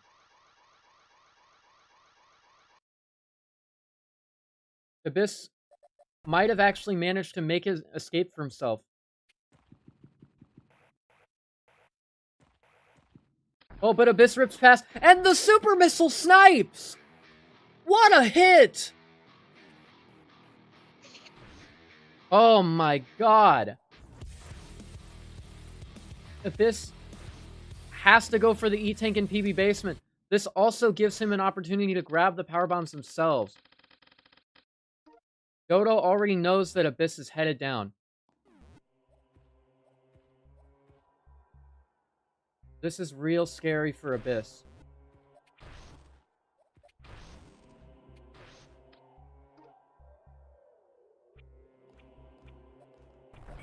Oh, Abyss gets struck again. A very powerful super missile strike. The ice beam hits.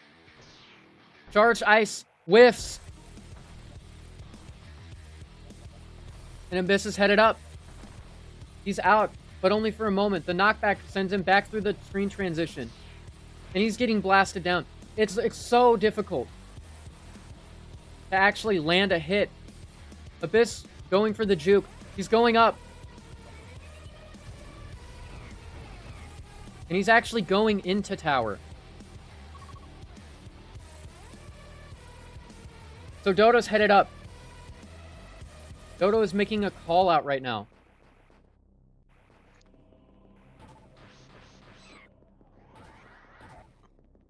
Oh, but Dodo knows right now that Abyss is now locked in. And because Dodo knows that Abyss is locked in, Dodo's going to actually go. He's going to go and grab this E-Tank. We've got a dark tester fight coming up because of some weird spectator stuff. Don't worry about that right now. It effectively teleports me instead of room transitioning me. So we have an interesting tester fight going on. That door's not open on his screen, only on mine.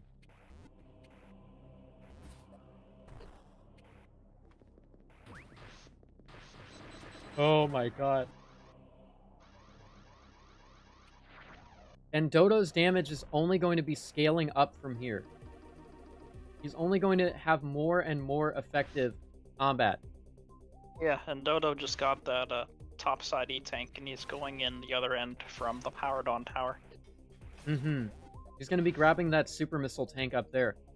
A smart use of a Sax's time is when they know that a fusion is spending a lot of time stuck doing something. And they know, he knows for certain that Abyss is trapped in right now. Abyss can leave out the bottom, but will Abyss even survive this tester fight?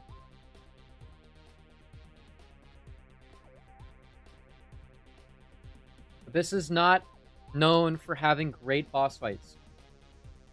He's more of a movement player right now, and he's getting beat up. Either by missiles or the ice beam or something. I can't tell.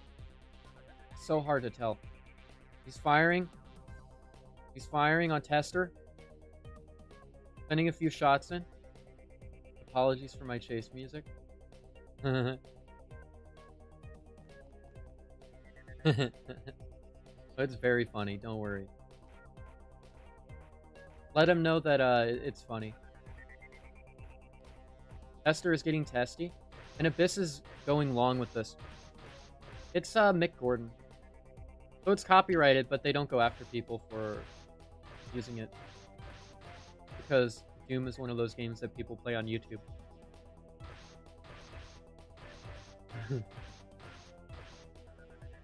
We have a Dodo over here. Shooting the beam off to the music. Classic. And Abyss is still fighting Tester right now. You would think his Tester fight would be better, but he's having some trouble right now. This is a good time to explain that the SAX has damage building up over time. You see damage multiplier right now. That means that the SAX is doing 100% more damage than at the start of the game. The fusion multiplier is not yet set on the screen. That's something that might be of use later on, if we're gonna have multipliers set.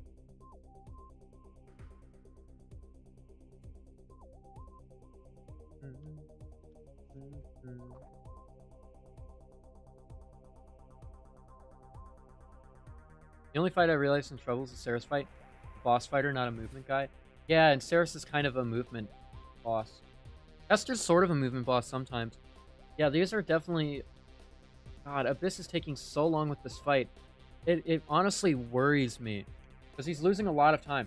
He does get the Tester kill, though. And Dodo, immediately on pursuit. Oh! Juked! Oh, Abyss actually jukes him by using the spider ball to stick on top of those crumble blocks, which means that now Abyss has the opportunity to grab some stuff, but he doesn't have any power bomb. And my spectator is very dark right now. Grabbing the plasma beam, this is going to do a lot for his chances against enemies. I would have honestly tried to leave, given the opportunity. Abyss might not think he's safe, and I agree. But where will he go? Is he going to go A4? Or rather A3, or is he going to go A5? We find out right now. It looks like he's going A3.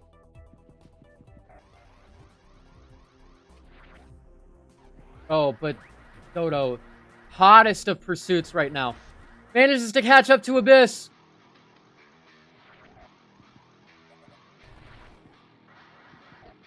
Oh, and a slap in the face.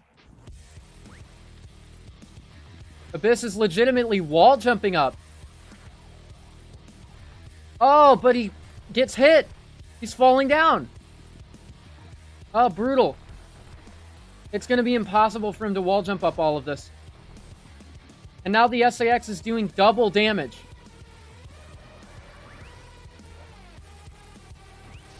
Dodo showing off his signature flexibility. But Abyss is owing up. He doesn't manage to get the slope keep, though. And Dodo, he gets the slope keep. That's going to be huge for catching up to Abyss right now. Abyss getting beat up by the Scorps on the way up. Meanwhile, Dodo don't care about the Scorps. And this is looking really bad for Abyss. Abyss just doesn't have the movement and items necessary. Oh, but Abyss, he sparks up. Dodo actually gets the slope boost, so he's gonna keep up. But Abyss is in brutal straits right now. Oh my god, and the super missile. Disgusting execution right there by Dodo Burr. Manages to catch up so quickly and takes the match. GG to both of the players here. An Oh, absolutely goodness gracious. brutal and suffocating chase down by Dodo that lasted nearly 30 whole minutes on its own. Something like a 20-minute chase with almost no break. Insane. This is so brutal. Oh, It was rip a- Abyss, please. Rip It's bad. Abyss. Alright, would love to know thoughts on the game there. Thoughts on the game. It was quicker than expected. Yeah, it was like- suffocating. Honestly. Yeah, I was like constantly on Abyss's tail. Stayed for the aim 2R. So true. God, it's so awful to play with this keyboard. Yeah, you're using a membrane keyboard. I played so awfully bad. You had some good jukes there. I was a real fan of when you had Dodo go through crumble blocks, but you were spidered on top of them.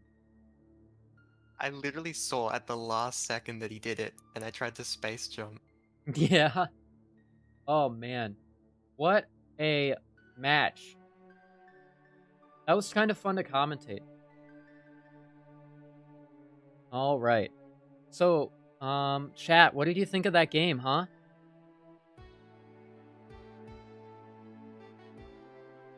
The jukes? Load Mercy the jukes. I sucked really bad? Oh, don't worry about it. There's plenty of opportunity to get better. It's about movement, jukes, plays. Honestly, it's very suffocating when the sax is on top of you. It's very hard to get out of A4. Very hard I'm to not get out sure of if A4. the early Varia helped or hindered, because it was... I felt like it was a lot easier to stay on top of you without getting frozen every 2 seconds. Yeah. I would have tried to get out of A2 a lot quicker and try to go for something like A3 to get space jump and some E-tanks there. That way you would have had a better time moving around and being able to move in less predictable ways, because you were kind of glued to walls. And that was a big problem for you. Yeah, space jump's a really important item to get, because if you don't have it, the sax is basically going to be able to beat you in all vertical movement. Yeah. But, God, Dodo was so precise, too, with some of the execution that he pulled off. Like, the amount of times that a super sniped you out of something was insane. And the amount of time... It's like, on the way up, right there at the end, he caught, like, every slope boost. On the way. Like, it was already hard to get away from him without space jump and getting hit by the Scorps, but he hit both of the slope boosts needed to get ahead of you. And at that point, you're half an E-tank down, you're between a Dodo and a Scorp place, and it's just brutal. If you go down, he gets you. If you go up, you get shot in the face, and, well, we saw what happened. Yeah, that was like checkmate. I was waiting there to finish it. The timing there, the timing when you were on your way out of dual alphas, he checked A1 through pipe, and then went to A3 through pipe, and went straight to main tunnels, and just managed to get to you right there just in time. Another neat juke that I saw you try to pull off was in main caves that spark to go up through the speed blocks again. But through the that middle. would have been good if it hit, but like, Yeah. And I saw him bonk, and I was like, oh, that's unfortunate. Yeah, it would have been a good way to get to A1. At least for a little bit of extra. It probably wouldn't have resulted in what you wanted. Couldn't leave to A5 because I didn't have supers, I had one. Yeah, at that point, though, I would suggest, like, space boosting... Oh, you couldn't. Or at least speed boosting and jumping into the houses to get supers. But you got bad enemy drops too. Yeah, that's rough. I mean, between the pincher flies and the houses, it's easy enough to get back some ammo, but with an SAX bearing down on you, it's really rough. I'm surprised you didn't try to leave sooner and you actually went and grabbed Plasma Beam. I When you think that had was for Dodo the sent to the test to bottom. heal. Yeah, it was for Unless the you didn't tester pick heal, it up, but I'm not sure. I would have taken that little bit of extra time that you spent going to grab Plasma Beam to try to get a little bit further away, and maybe you would have made it up main caves. Without Dodo catching up to you right in time. Oh yeah, oh like picking up Plasma Beam after Tester was dead. Yeah. Yeah. Because you Yeah, got that juke off, and if Mhm. you carried the time. I half expected that he was going to Spider Ball at the door to inside tower and wait for you to go away up to go collect stuff and leave out the bottom. But he didn't go and do that, unfortunately. And instead went activated tower, got the tester heal. Honestly, it's really hard to make calls like that in the middle of a game. And it was probably seeing his player icon move further into the room that tipped you off to go away from the door anyway. Yeah. MVP was Charge Beam LMAO. Yeah, I would not have picked up Charge Beam.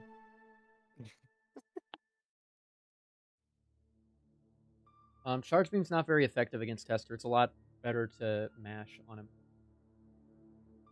But yeah, going down to A4 is such a risk if the SAX finds you.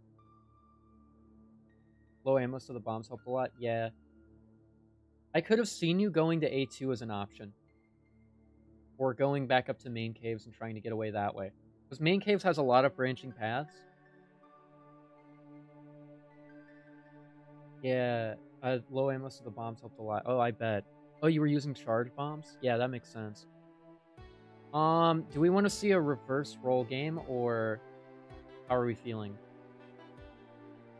Down to play that. I just want to. If this is fun, then. Another one seems Yeah. good. All right, we'll reverse the rolls real quick. Ding, bang, boom. Those Scorps are like honey badgers. Honey badger don't care. True.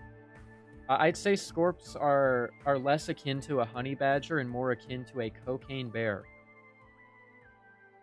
Bro, the Scorps are annoying. Yeah, I mean, they do be popping out at just the wrong times. Imagine not having screw attack to deal with the Scorps. Oh yeah, I realized like as soon as I hit Abyss the first time, I was like, oh wait, my chase music. Yeah, the chase Was music. that? It was funny. I didn't expect it the first time. Also, when it got done, it would just be silent. Yeah. And I was like, It just no, like the abruptly music. stops. It abruptly stops. Complete silence, like no background music at all. Is that like something to do with sax mode, or is that because of the music? I think because it doesn't know what music like it replaced, so it's just kind of like, I guess it's silent until a new song starts. Oh, okay. Is there... I'm not going to ask if there's a way to fix that, because that sounds complicated, but... Yeah. And also half the people in the planet just play without music on anyway. Yeah. Even though it's a competitive disadvantage to do so, because you don't know when the sax is entering the room. Scorps are hilarious. Wish they were in returns. A moment of silence for half the SR388 ecosystem not being in Samus Returns.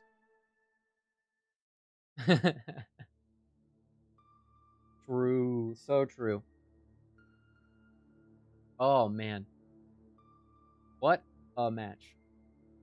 That was honestly really fun to commentate over. It was really suffocating though to see Dodo just constantly on top of Abyss. That was a benchmark. I get caught on by the SAX and I can't get away moment. No Give me a schmitz. second. I'm just changing the music. Fixing it? Yeah, it's cool.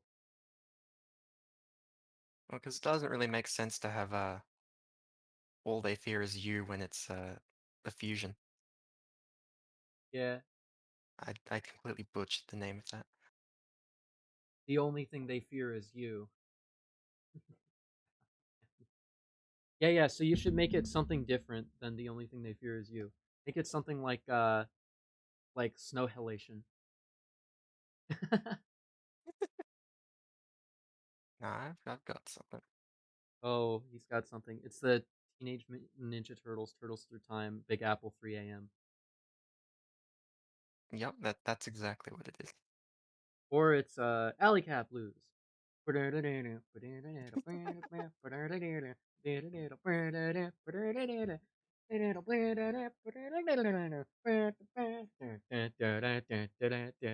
I'm gonna get copyright struck to death.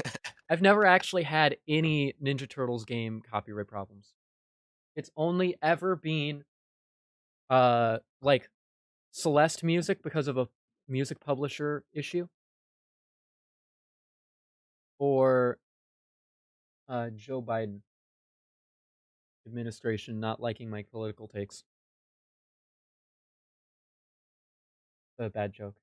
Don't listen to me. Okay. Turtles in Time is a solid game. Yeah, I am. I mean, yeah, it is. What? What? What? Well, Oh, anyway, I'm ready. Are you ready? Are you ready? I don't think you You need to... selected to watch my stream. Yeah. No, I'm fixing it. Don't worry, I'm looking at it. I know that part. All right. The SAX is now Abyssal Creature. And, oh yeah, I have to also fix the... There we go. All right. The game is almost ready. You two, be sure to deafen up on the count. 10, 9, Wait, we 8. haven't even joined the game yet. Oh, yeah. Or at least I have. Get in. There we All go. right. Okay. Okay. Now the game is starting in 10, 9, 8, 7, 6, 5, 4, 3, 2, 1. Let the battle begin.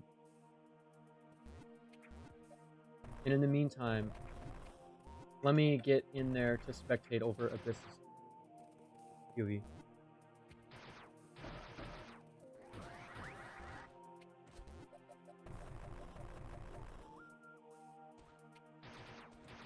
Oh, for whatever reason, it stopped watching the stream. Okay. Chat. We have another match of SAX mode here for you all. SAX mode 1v1 edition. Oh, baby. Let me tell you. This is something else. For anybody wondering right now, the SAX Abyss is starting in Powerbomb Basement. They have to blow up the reactor core and escape PB Basement to start off the game. Meanwhile, the Fusion starts with bombs and speed booster in order to increase the variety of gameplay and decrease how suffocating it can be for the SAX. In addition, we have some other changes. Bombs don't deal knockback in combat because it can get a little bit obnoxious. And the SAX doesn't start with the super missiles. They also start with less power bombs than normal. So truly a very different experience. Right here, we can see Abyss is going to be going on through there right now. And Dodo is making the very common opening play of going straight to Area 1 to go and collect the high jump boots. High jump boots is maybe the most important thing to collect in SAX mode. So it's no surprise right now that he's going to get it. Well, he can. Meanwhile, Abyss is still escaping tower. PB Basement of tower it does take quite a bit of time to escape. But it also means that both players can go right away, so everyone is having gameplay. I've crashed.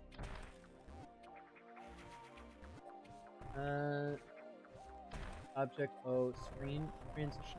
Oh, great. I crashed. So here, I'm grabbing the crash report real quick and sending it to Dodo. Later. But that does mean I need to close my point of view and reopen it. So, yeah, it'll just be Dodo's POV for a second. While I boot back up the game.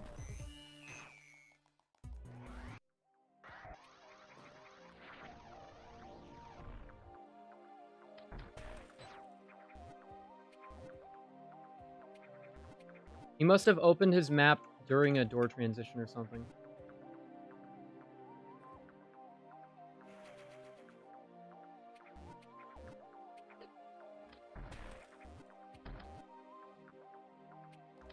Alright, you definitely noticed that. Alright, getting the game up real quick. Bing, bang, boom. Alright, POVs are back up. Had a game crash there, unfortunately. Okay, back to it. We've got POVs back up. Abyss right here is playing up the middle. And Dodo actually chose to make a different play, not grabbing both E-tanks from Area 2.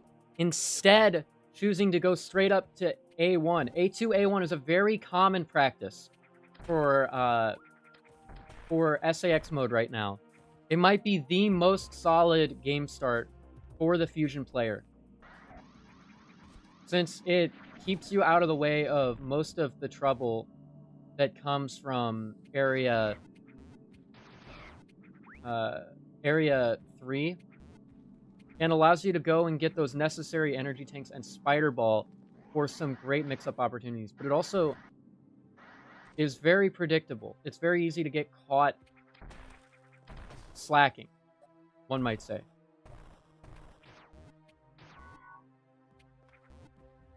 Alright, Dodo collecting this E-tank. Because he's being spectated right now, he has to take a little bit more time. He can't afford to keep the noise going. He's collecting up as much as he can. Resets the room. That reset the room state, so now he's able to collect this E-tank without needing to wait for the block to go, which is huge for him.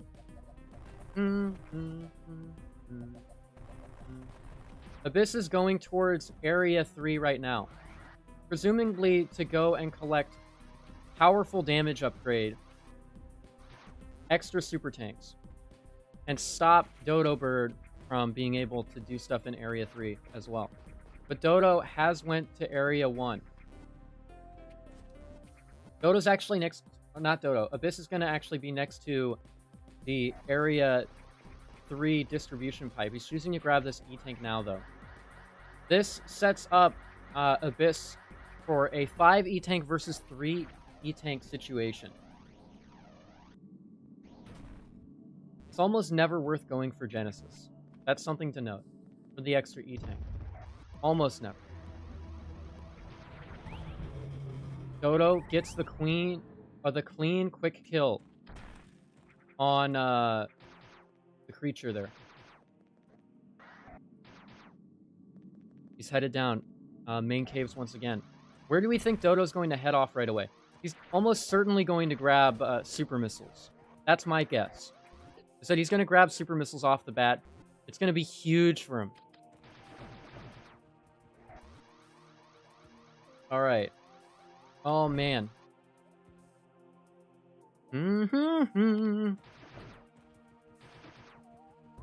Where's Abyss going? Possibly back to Area 2 to grab Varia. Dodo made a point earlier that it's more difficult to escape the SAX if you can't freeze the SAX. You lose a lot of your early game mix-up options.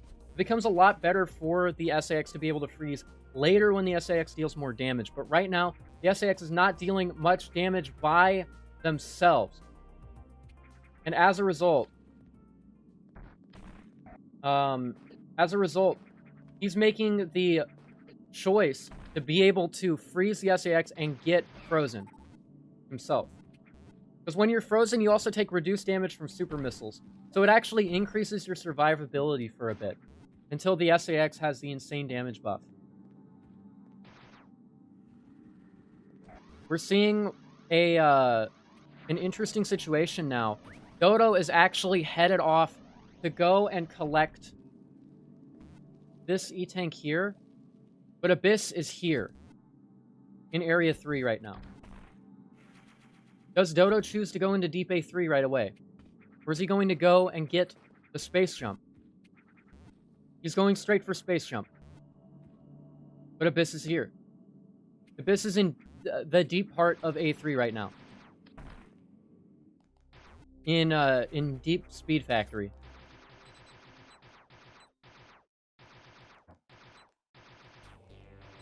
Alright, and so he's going. Give me a second.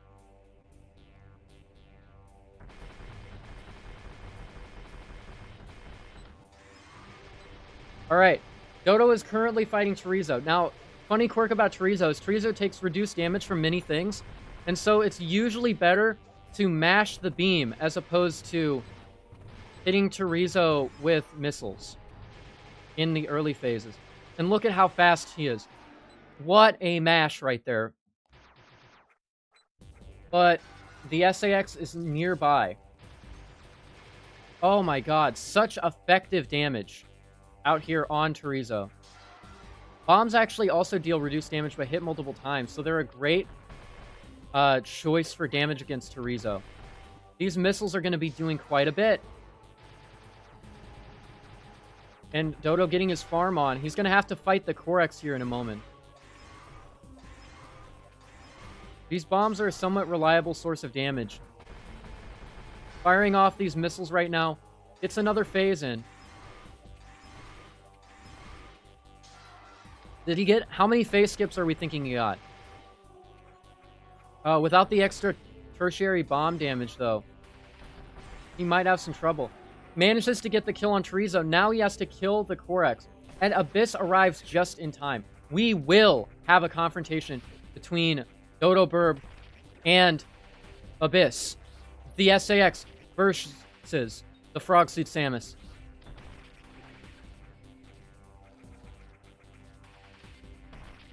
Oh, man. If you enjoy what you're seeing right now, be sure to leave a like on the stream, by the way. It would mean a lot to me, and would show me that people want to see more of this kind of stuff. Oh my god. The battle starts. A big slap. What the heck? Oh, theme of really cool bird. Alright, Dodo spider-balling against the ceiling. Right now, to not get caught. Oh my god. He didn't see it. Oh my god, he gets caught out though. Oh my god, a big super hit. That might actually be massive. A rollback hit hits Dodo Burb. Dodo's already at half. The damage so far has been really brutal. Dodo wasted too much time. Oh, but he gets the freeze, which might actually help him. He gets the lineup as well, but so does Abyss. Abyss misses those, which means that Dodo actually gets some time to get away.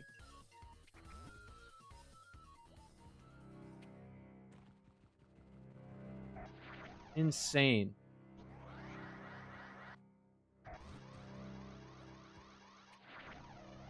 And he's now out of range. Where does he go now?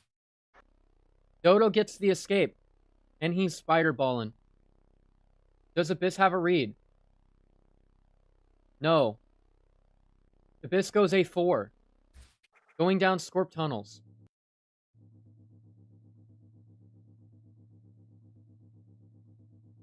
Wow. Dodo is heading up right now. He realizes he made a mistake. Thoth is not supposed to be open right now unless the SAX opened it.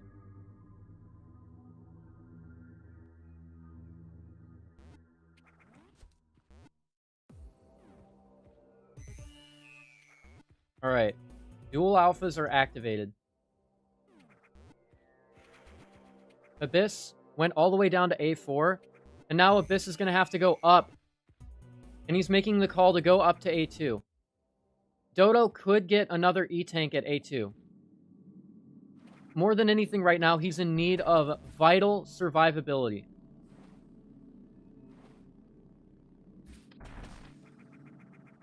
At this point, Abyss gets just a whiff of Dodo on the radar. Just a sniff, you know? Just an absolute sniff. But not enough. He's like smelling the syrup a little bit.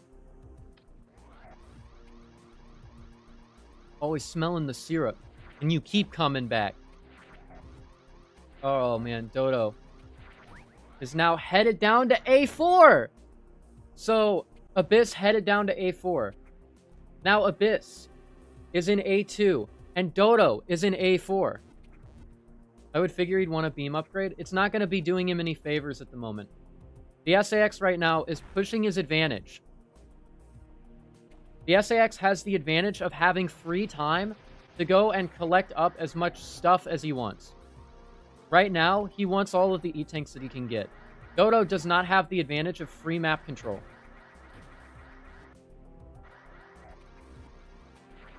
And so as a result of not having the advantage of free map control,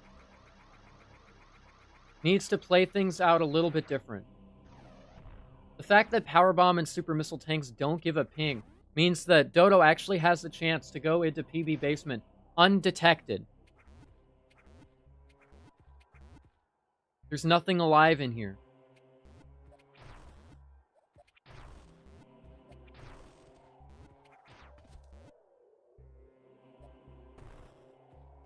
Wow. The E-Tank and the Power Bomb are collected.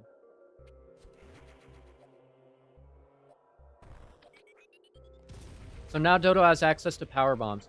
This gives him some extra maneuverability options throughout the map. Meanwhile, what's Abyss doing? That is the question. Abyss is headed out to main tunnels right now, while Dodo heads up the tower to go collect another energy tank. Dodo will soon be at 6 energy tanks, which is huge for Dodo.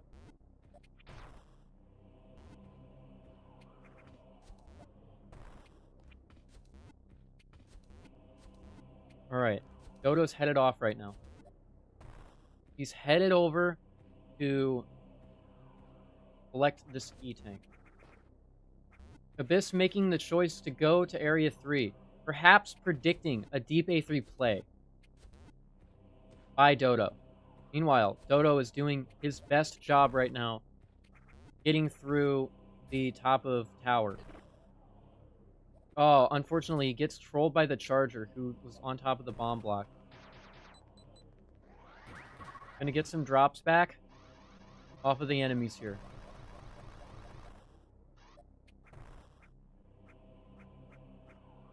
He's gonna go for a Metroid kill. This could be a bait kill to attract Abyss attention. Gets 1 Metroid kill. No supers. It's an expensive play. But a play he chooses to make. And it's exactly as I thought. Dodo wants a juke. Abyss is paused right now, I think.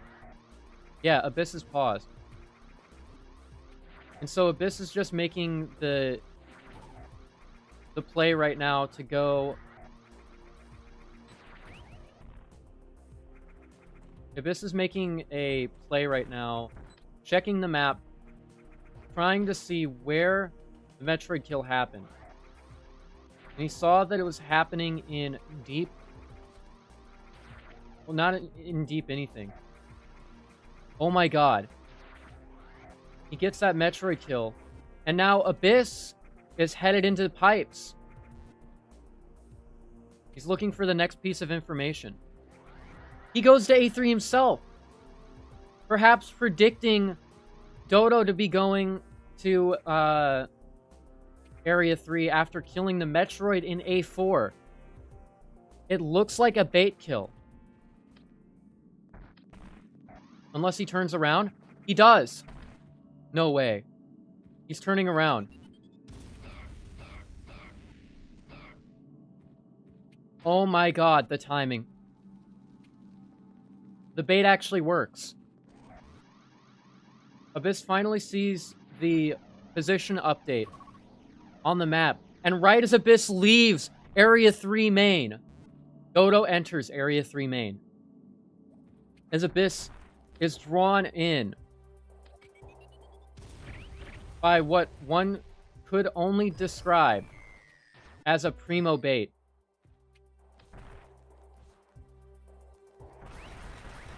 Abyss will now probably go to the top of tower to grab the E-Tank that's up there, if he hasn't already. Or perhaps he's going to go check Area 3 through Distribution Center now. Area 3 is a great place to trap the Fusion Samus. If you can get it. Where's he headed now? He's headed out. He thinks the Dodo's going down. This bait happened to be really big brain. And is resulting in the SAX just losing an absolute ton of time. There's not much that the SAX can do in A5 without activating the EMP. So Abyss is now checking here. This is a great opportunity for Dodo. Dodo's headed off to go get the super missiles. Abyss got huge jebaited.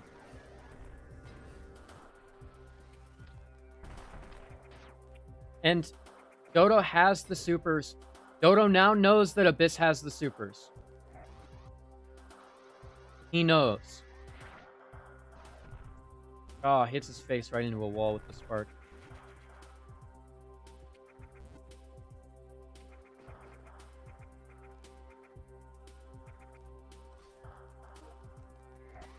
Okay. So, this is looking really good for Dodo. His plays so far have been pretty incredible. Right down to the bait. But we see that EMP is activated now by the Sax player, which means that the SAX now has access to 2 more super missile tanks, but so does the Fusion player, if the Fusion player so chooses to go for them. The SAX, however... No, is it 3? It's 3 super tanks. The SAX, however, has great access to multiple of these super tanks, while the Fusion player has to do a lot more roundabout strategies.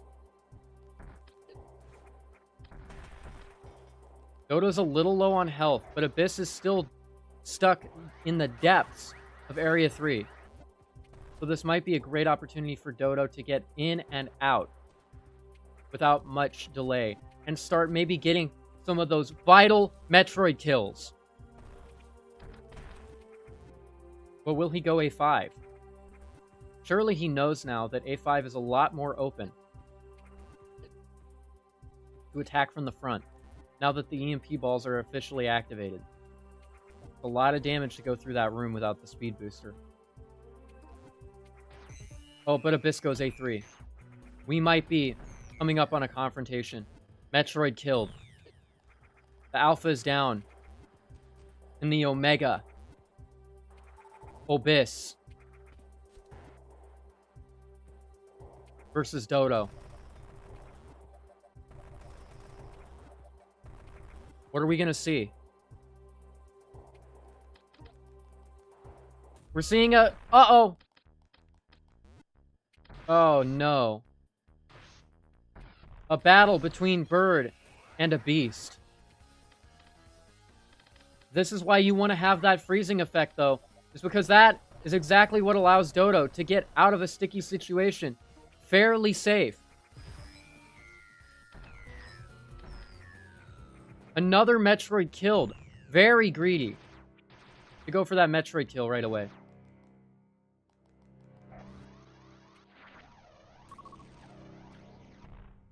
Dodo going for the Spazer right now. Collects the Spazer. Abyss sees the Spazer collection ping.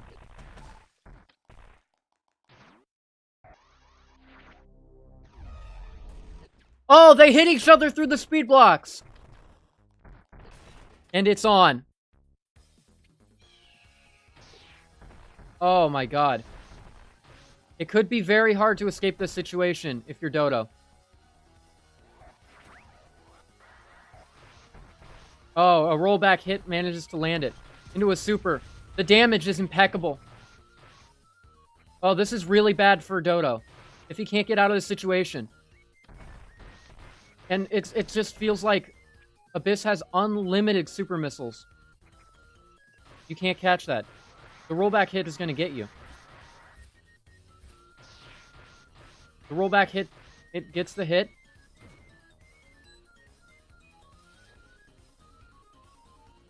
But does he know? He has to, right? Spiderballing against the roof.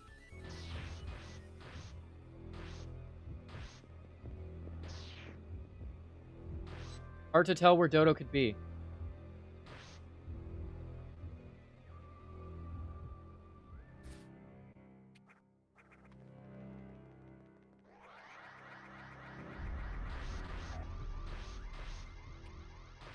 Oh my god, the stealth on display right now. But the chase is still on. It's not over yet. Both players managed to get through the speed blocks. Does he manage to cut it off? He cuts it off! Insane! Dodo just barely doesn't have the time necessary.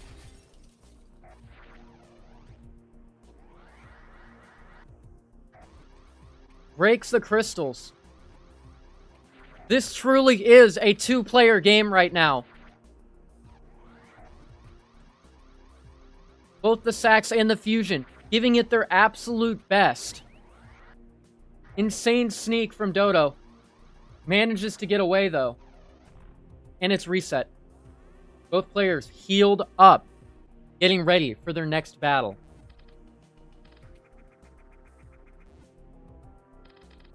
Dodo has nothing left to fight for going downward.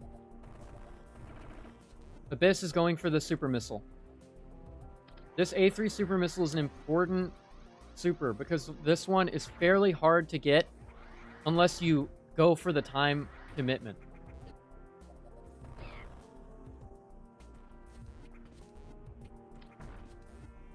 Fires off the super, goes through the super passage. Dodo is actually going down to area 5. Manages to get most of the speed boost. Oh my god, such excellent execution by Dodo Burb. You love to see it right now.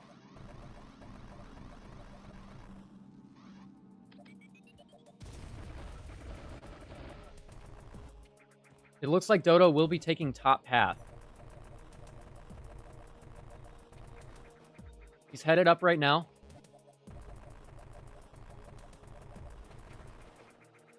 All right.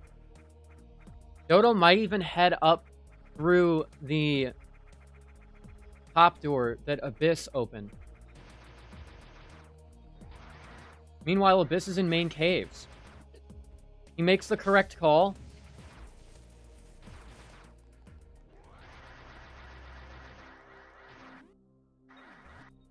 Dodo's going for screw attack.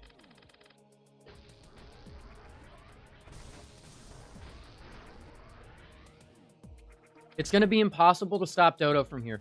Dodo now getting the screw attack. Could go for gravity if he wanted to. Could also zip. Speedrunner setup. Uses the power bomb to blow everything in the room up. Takes the damage there. What a player. What a player Dodo is. He's made some absolutely wild plays. He honestly, he shows his experience with SAX better than anyone else. The current developer for AIM2R Multitroid. Of course he's got to be good, right? He's got to have some idea of how the multiplayer game works. But he gets himself nuked! Oh no! All it takes is a small executional mistake like that. Dodo's kicking him... Or not Dodo. Abyss is kicking himself right now. As he sees what's happened. He's lost a lot of momentum now. If he even had any to begin with. He's had a couple of close fights, and the damage is only going up. But Abyss is making sure that he has the tools to absolutely seal the deal.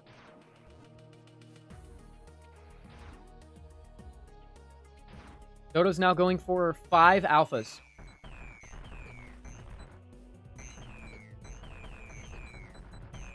Five alphas is one of the Metroids that's most hotly contested.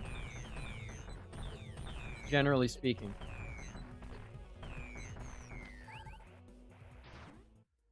So it's good to get that Metroid room out of the way as fast as possible.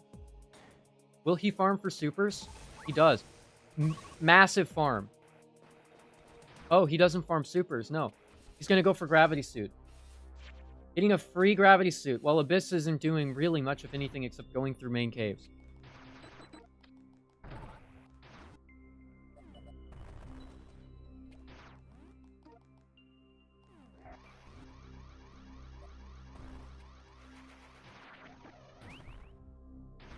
Mm-hmm. 18 naked alphas. Standing in the showers of Distro Ranch.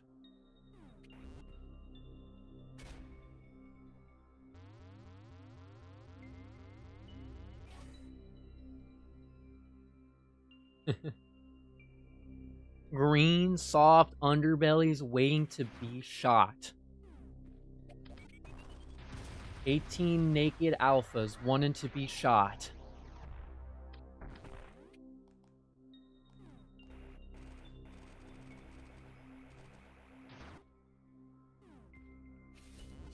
Incredible. Alright, Dodo is now grabbed the Gravity Suit. Both players now have full access to all underwater travel. This does, however, mean that Abyss has the opportunity to go for some of the trapping. Looks like Dodo will be grinding for health, though. Off of these blob throwers.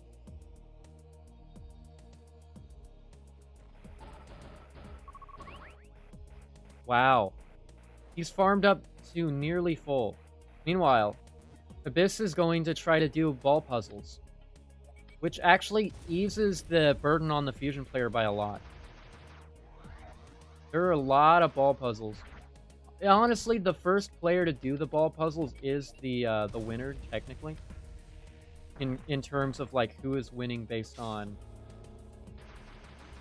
a factor of the healths. And who is winning on the factor of the damages. Both players right now definitely have their goals. Abyss's goal is to get absolutely stacked. Dodo's goal is to also get as much as possible.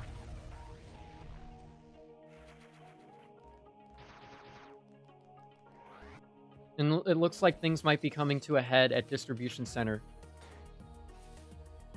Dodo is at Distro, as is the SAX Abyss, but Abyss actually is heading to Area 3 again. Abyss is just farming at this point. Making a prediction play.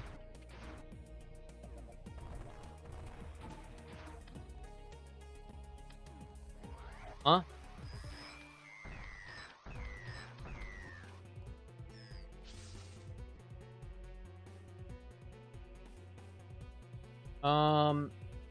It looks like we've had a player disconnect. Here, give me a second.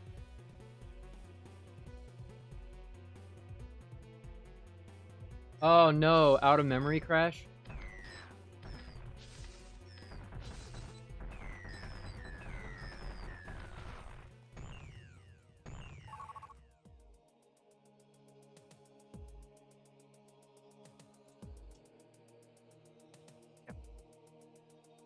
Yep. All right, give me a second. I have to disconnect from the server, unlock the lobby, turn off selected item sharing. Then I set Abyss to a Sax. All right, you're set as Sax. Feel free to get back in there.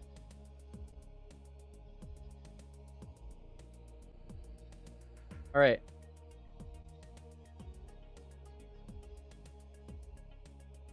Oh, wait, is this going to reset the timer? No, it's fine. Okay. All right. Are you ready, Abyss? I take it yes. In-game. All right, well, I'll be closing off this chat then. Okay. And deafen up. 5, 4, 3, 2, 1. Boom. Bam.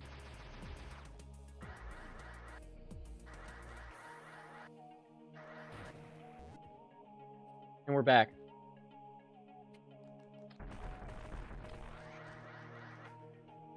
Abyss is standing still right now.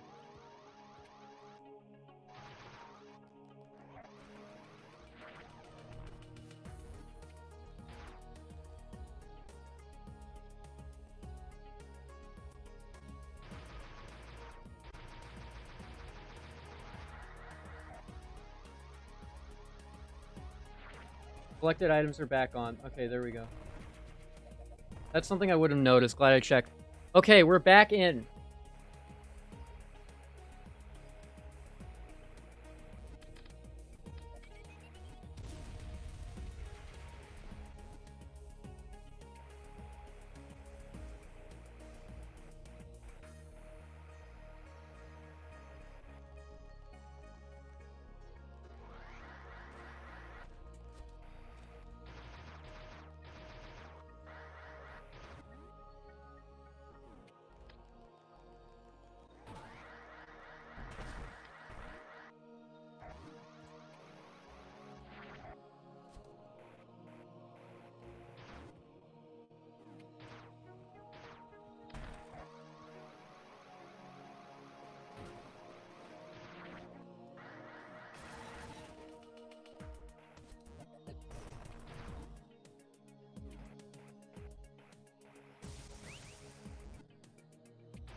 Alright. I'll find out in a second. Alright. We're back in it once again. Pop up and go away. Okay. We're back in it once again, folks. That DC did cost him some time. And it's very important time that he's lost too. Abyss is fighting Tester right now, going for more soups.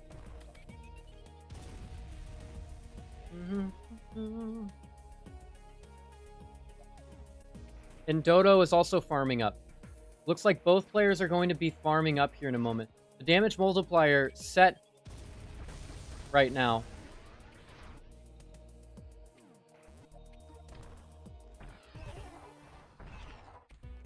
But with Tester dead, Abyss is now really well geared.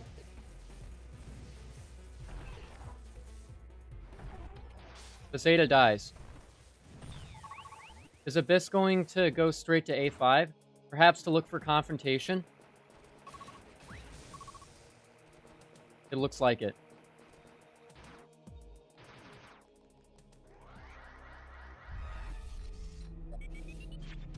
Dodo goes through A1 pipe.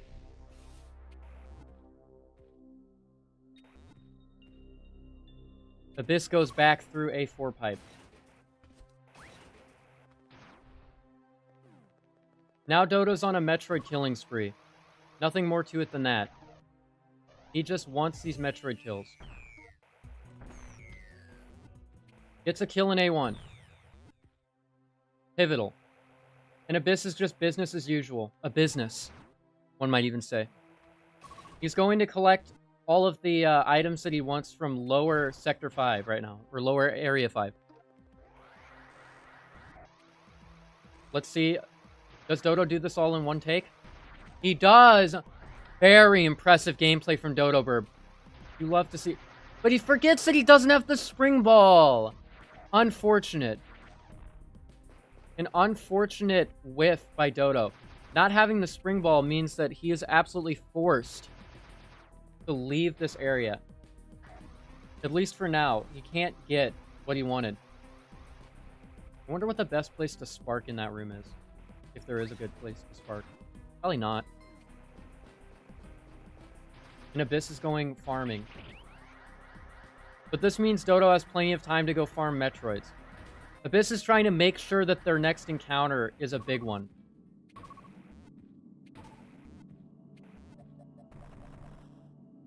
Abyss playing the Hundo game right now.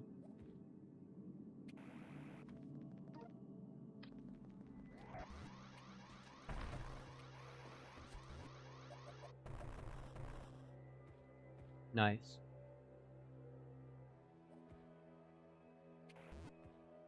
What will Dodo do? Abyss has got that energy tank. Abyss has got the speed. He's got the damage. He's got everything he needs. Now, he just needs the reads. And luckily, there are some areas on the map that Dodo is going to need to do that are absolutely pivotal and absolutely terrifying. You can't help but feel a little bit apprehensive for Dodo Bird.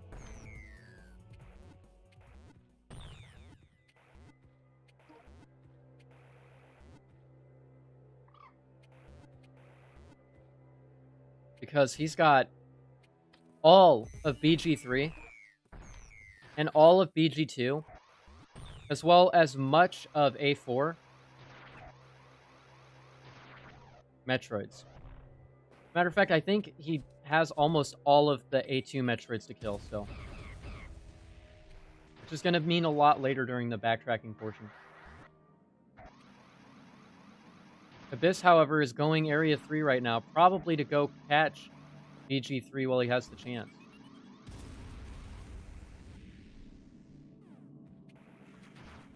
To try and stop Dodo from taking BG3.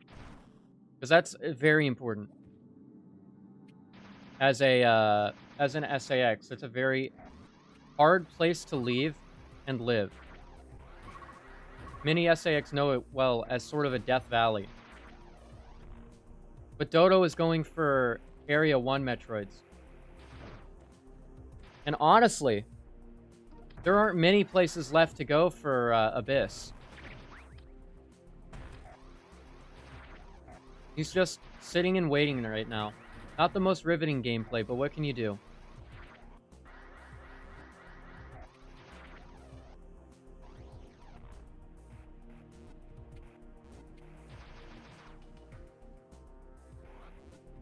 Okay, Dodo is going down this side. That genuinely might just be better. Unless you plan on carrying the speed boost across this room. What can you do? Look at Dodo's POV. So true. But Abyss isn't going to do that. They have a big honor rule.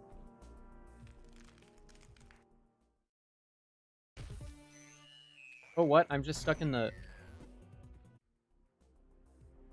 Oh, I'm stuck in the map.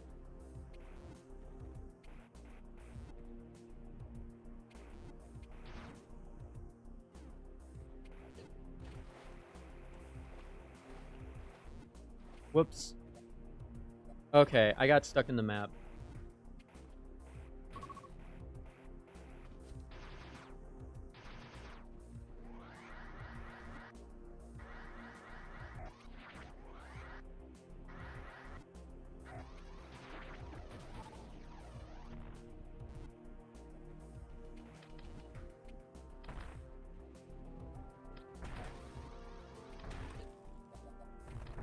We've been having a few spectator glitches today, so my apologies.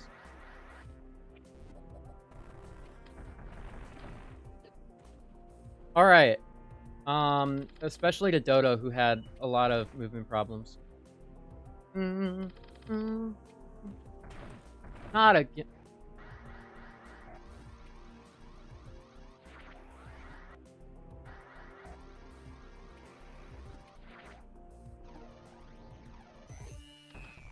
Alright, Abyss gotta stop pausing.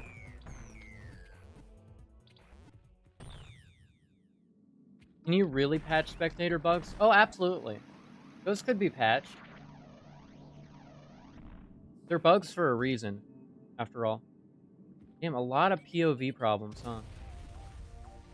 Alright, let me get a drink.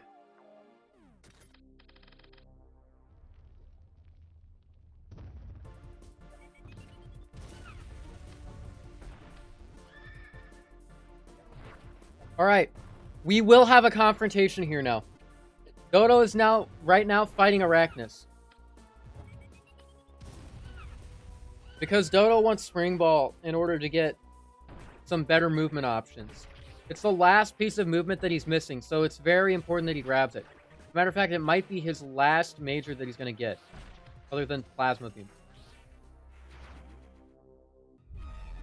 And it's battle time. Power Bomb goes off. Oh wait, he's still missing Mariah Carey, which might mean a lot. And will Dodo do the play? Oh, but he gets caught on the play.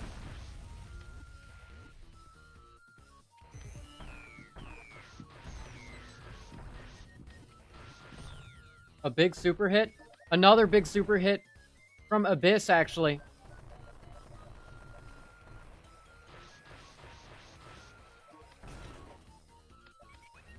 Oh, he had to hear that, though.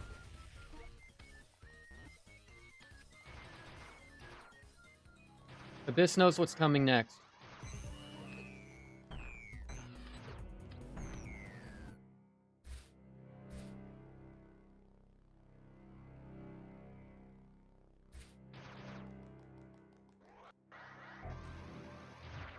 They pass each other. Dodo goes up. Abyss goes left. I think we both know what's about to happen. All two of us. Me and chat. Varia suit enabled.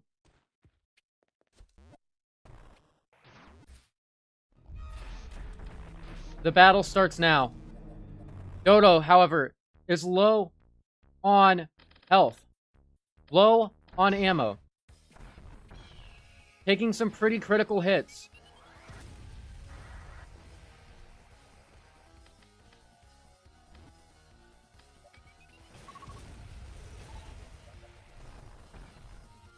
Doesn't manage to land the hits he's looking for.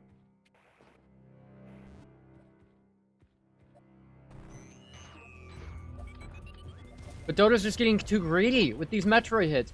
He gets hit by the super. Caught again.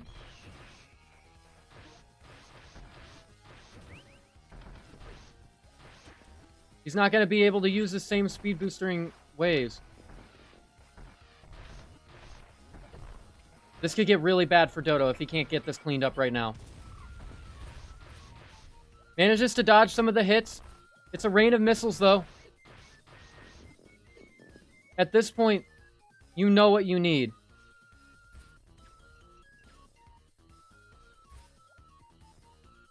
Turns it around just for the moment, just to get enough distance. Because if he can get enough distance that he can get to a pipe, he might be able to use Area 4 to his advantage. Abyss takes this as a lost cause. Where will Dodo go?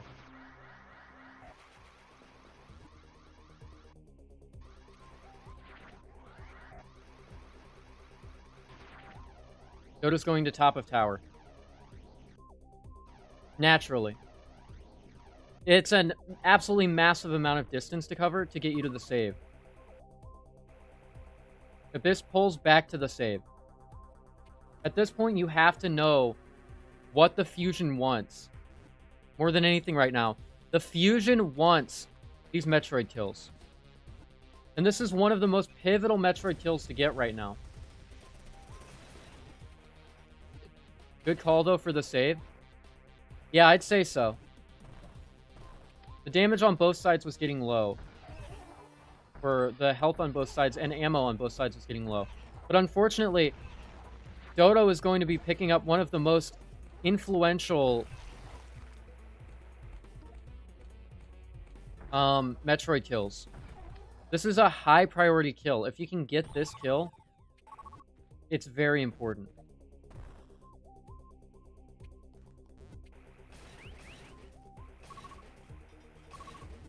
Abyss now giving up more Metroid progress for the sake of collecting items.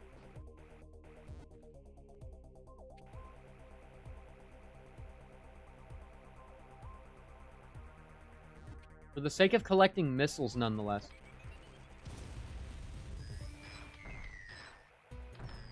Abyss is doing a 99% speedrun right now because Wave has been deleted from the game.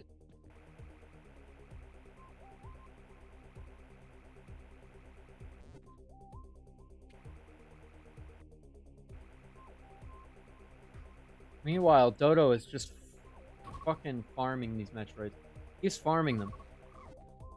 I would save a Metroid here, but it's Dodo's call. He is the player right now, after all. One of the best sax players in the world, and a very executionally talented player as well. Well practiced. A huge hit. The Zeta goes down. Meanwhile, I'm not really sure what Abyss is doing. Some of the decision-making right now is a little perplexing. Kills the housing? The housing market is looking a little bit stiff these days, huh? Especially when you get hit by a speed boost.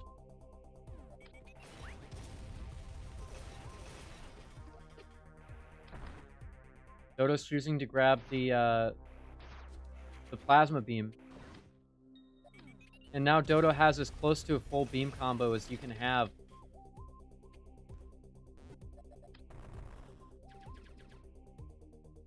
But Abyss is closing in again. We might have another combat encounter coming.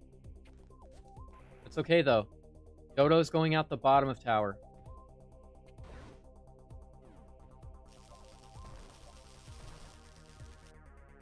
Dodo goes out bottom left of tower. What does Abyss do? He's just hovering. Where would I go if I was Dodo? Honestly, this might be the play. Dodo does have 69 missiles. Nice. Of course he's got 69 missiles.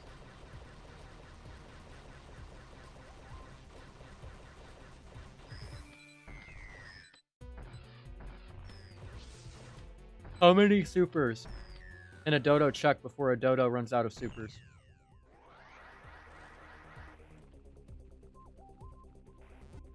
Turns out this many.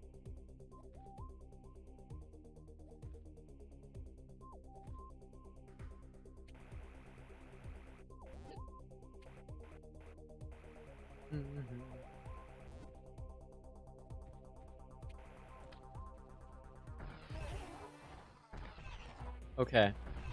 Another Zeta going down.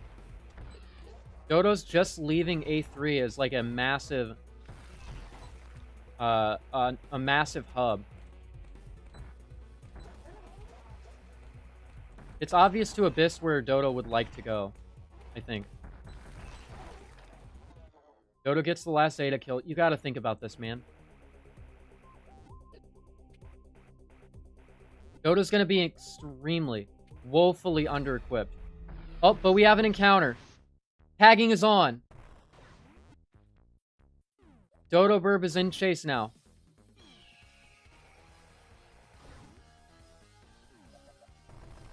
Both players choosing to use that distro pipe there. But Dodo's execution is just that little bit better.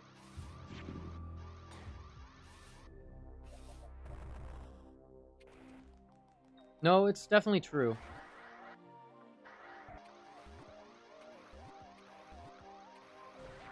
Abyss goes for an interesting play. I wouldn't call it a good one. Dodo's headed to BG2 now. Can Abyss's presence lock stuff up in time? It doesn't.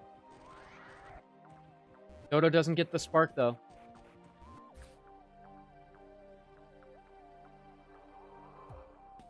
And Abyss is headed over.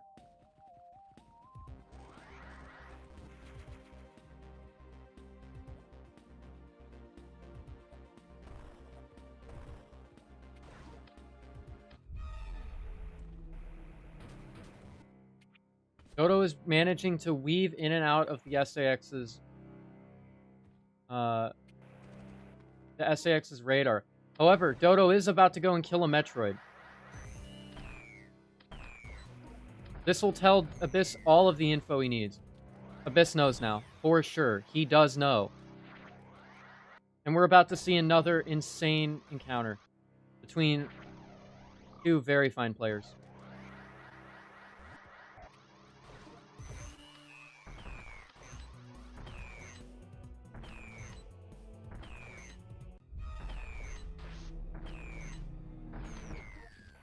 Oh my god. Abyss shows up and he's just firing supers. Another critical hit. Surprised that wasn't a rollback hit. Another super missile slices through. Dodo's taking damage like crazy right now. The super lands. Over the super. It's an over and unders game right now. Another super lands. E-tank refills. And now the Sax is in trouble.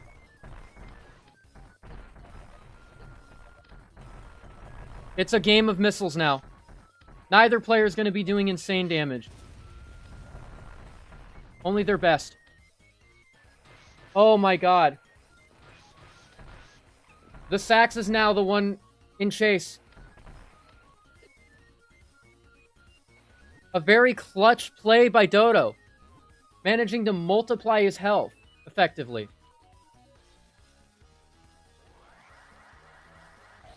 Oh, but he doesn't manage to get away in time.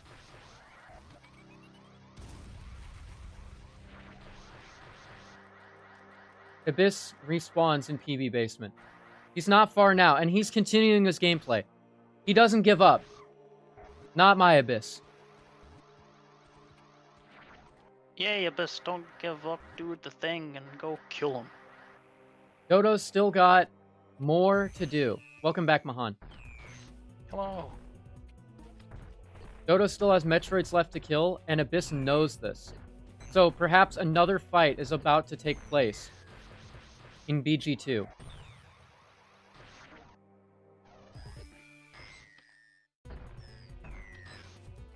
But I think Dodo might actually get out of BG2 just in time. Alpha Metroid, very annoying Metroid. Meh. Nah. It's them Omegas. Meh. They are the annoying ones. I'd say Especially Zeta. when you miss the sweet spot. Zetas can be. I think the most annoying one is what I call Mr. Zappy. Oh, Gammas? Yeah, the one that like pushes around the balls of tasers. It's just like, It's battle haha, time. you can't do the thing. It's once again time for a fight. Dodo will be taking these rollback hits. Because Abyss does have a reasonable amount of lag. But Dodo's gets greedy with it. That's a very ambitious play going for that Metroid kill there. In the middle of being chased. A massive hit. Slices through Dodo. Abyss is not doing poorly at all. Oh, gets hit by the screw attack hitbox from Dodo, though. And actually gets knocked away from the pipe. It's an interesting bit of rollback hittery. Caused by the hitbox not despawning in time. But Abyss is trying to keep up. He's doing more than his best.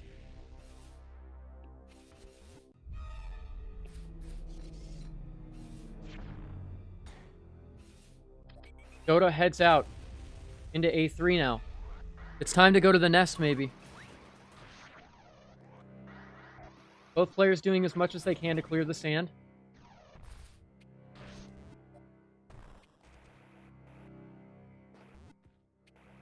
And both players just doing an amazing job of keeping up right now. Dodo heading for this bottom Metroid right now. But Abyss is actually going to head to BG3. And Mines. This is one of the latest to update Metroid on the radar. If I were Dodo, I would take the save up here.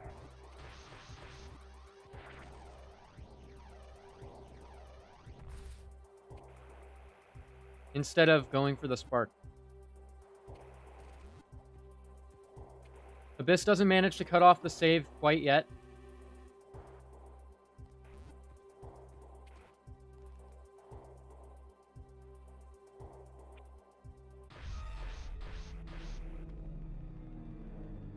Oh my god, and Dodo's stealth and Abyss's lack of awareness in that situation once again causes Abyss is going to distribution center. He's about to lose a critical position. And Dodo wastes 0 time. Metroid gets killed in BG3. He's got to realize at this point.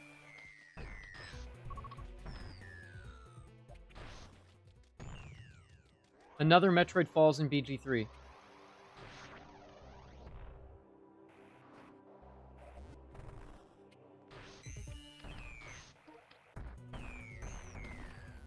Another Metroid falls in BG3.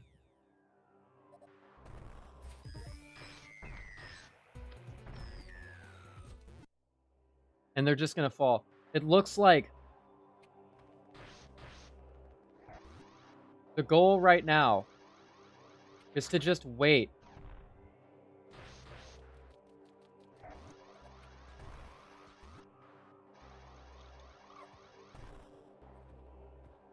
Abyss not using the shortcut. He's trying to save supers. One power bomb is not as valuable as the supers. Another Metroid goes down. Abyss is paused right now to keep his speed booster. Because I think Abyss wants to go to first alpha ahead of Dodo. Or not first alpha, first omega ahead of Dodo.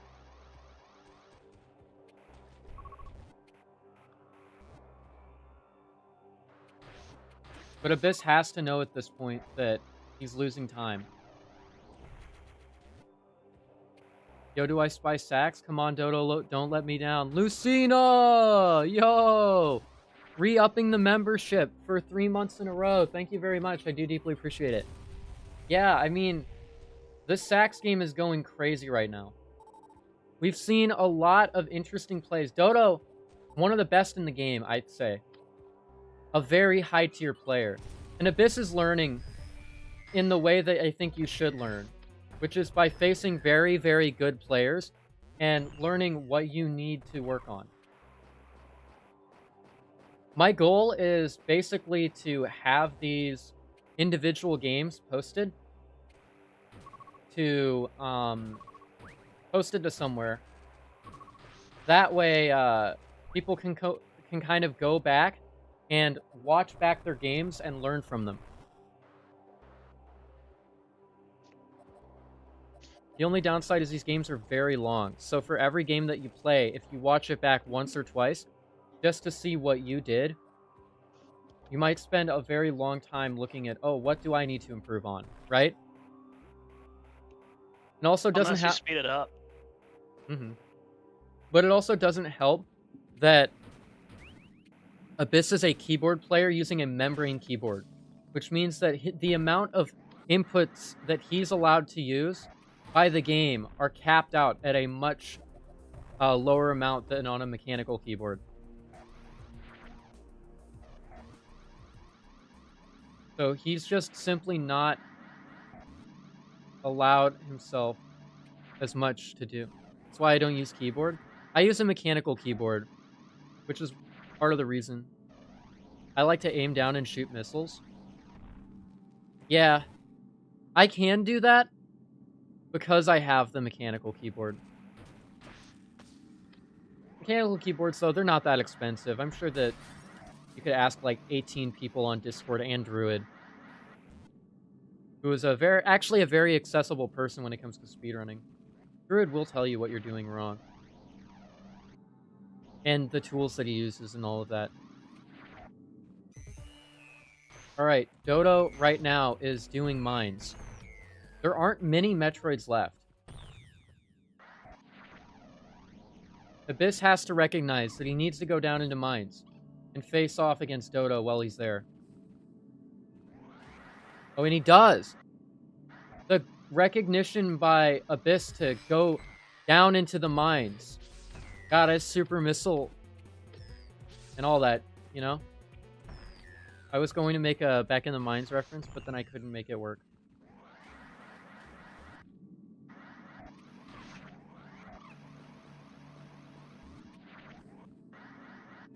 Reaper. Alright, so here comes the fight. The battle of the beasts. Dodo versus Abyss. That heal was vital. It means that both are fighting at full power right now. Abyss is playing a heavy ammo game right now. Speeds into Dodo. Manages to get a good hit. That super lands. Abyss pulls back. Fires off a powerbomb. Dodo faces the powerbomb. Charge beams go off. The super missiles slice through. Another hit on Dodo. Another hit on Dodo. Another hit on Dodo! Another hit on Dodo! He's dead! Brutal! Damn.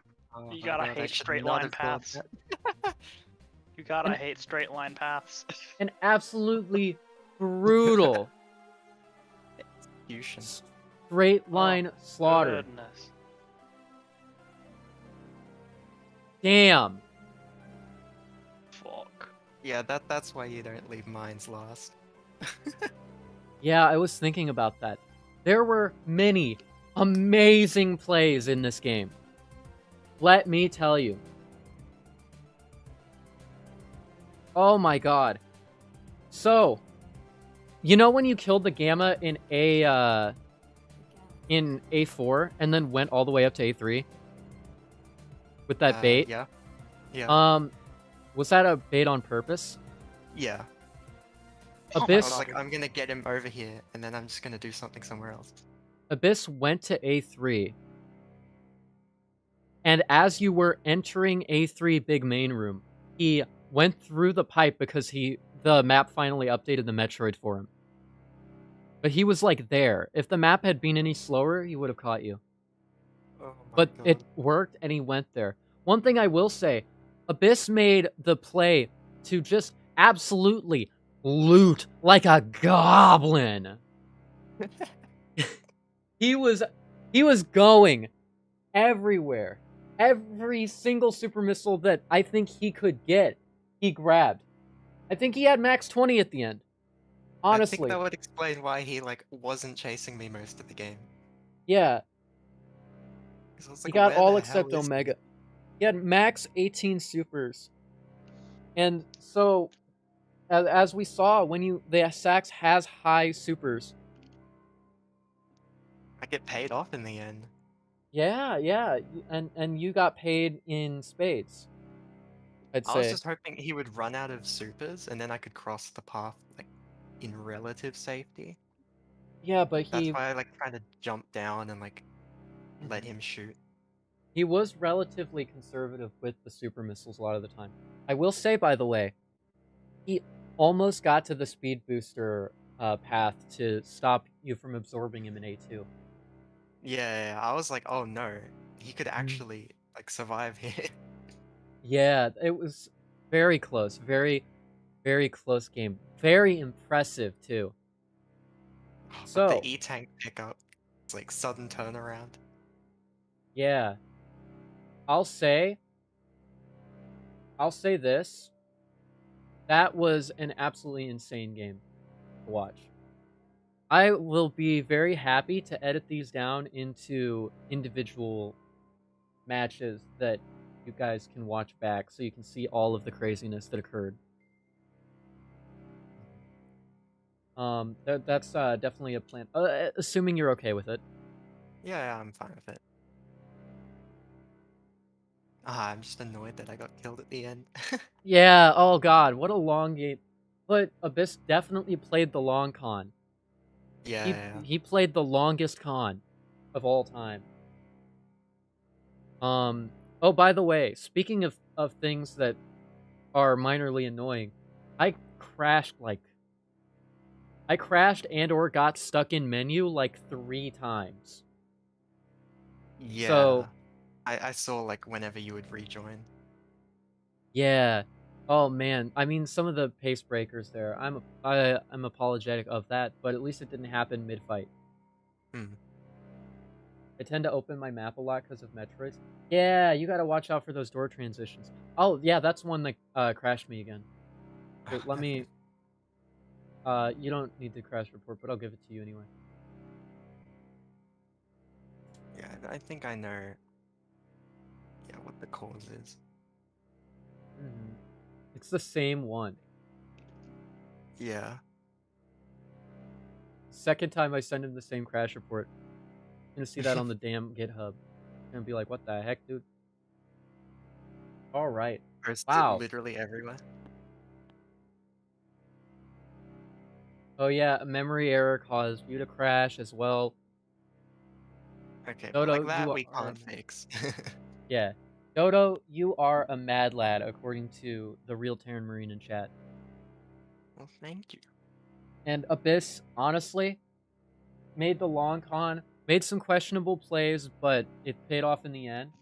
So I can't be too upsetty about it, and it's not my place to be upset about it either. What a game! What a game! I think Mike. Yeah, let's close that up. Let's close that up. Let's go to show people mode. Yeah. Oh man. What were your thoughts on the game, Mahan? I mean, considering all I was only there for like the last half of it, that was pretty brutal, especially the part when they were both running in a straight hallway and shooting missiles. Mhm. Hmm. That was just a recipe for disaster. Yeah, yeah. I definitely agree there, like a lot. It was just like the combat is insane. The movement. Some of the plays Dodo tried to go for were plays that I had been theory crafting myself. Like the cross A2. Oh I yeah. saw I saw you go for the space boost spider ball mix up Mm. because it looks very similar, but unfortunately that rollback ice shot Yeah. managed And to reveal it. I'm not sure if the spider ball actually still cloaks you while you're frozen, but Yeah, but either he way, saw Abyss you. found me. Yeah. Yeah, he saw you and you weren't able to get through the door. Oh man, like that was like a close one. There were so many like close encounters of the sax kind. And then you get unspiderballed when frozen. It might be the case. Because I still saw like the aura even through the freeze, so I was wondering. Ah, yeah. Well, because I don't think that frozen actually changes your previous state because otherwise you'd come out standing and be able to clip out Yeah. in like stuff, but it puts you back in whatever state you were in, which is why you can be ledge grabbed while frozen. I think more than Mm. anything, you're frozen and it keeps your other state, whatever it was. So Yeah. it like it adds one to it, or it like overlays the sprite and locks control or something like that. Yeah, I was hoping that he'd think I was going for the across like full A2 spark, but Yeah. then I'd just take the Metroid for free. hmm I mean, it caught I think that there's a lot of very interesting mix-ups that are going to continue to evolve in the meta. Speaking of the meta, both games tonight and about every single fucking game that I've seen over the entirety of version 0.6 has been some version of A2A1 start. Mm. Like the start is exactly the same every time. I think it's just because they have like the most important mages for Sax survival. Yeah, I mean it's easy to grab E-tanks and high jump. Yeah. It's the most consistent. It's the London opening.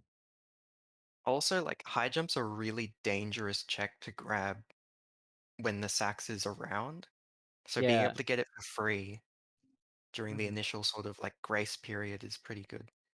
I definitely respect the the play to not go for Varia suit until really, really late as well. I I respect think an it's early Varia play. insane that the whole change of like all you need is Varia for no freeze combat. I think that's big. Oh yeah, that's been the thing for a while though, and it's definitely in 1v1 it's a big deal. Uh It's very big.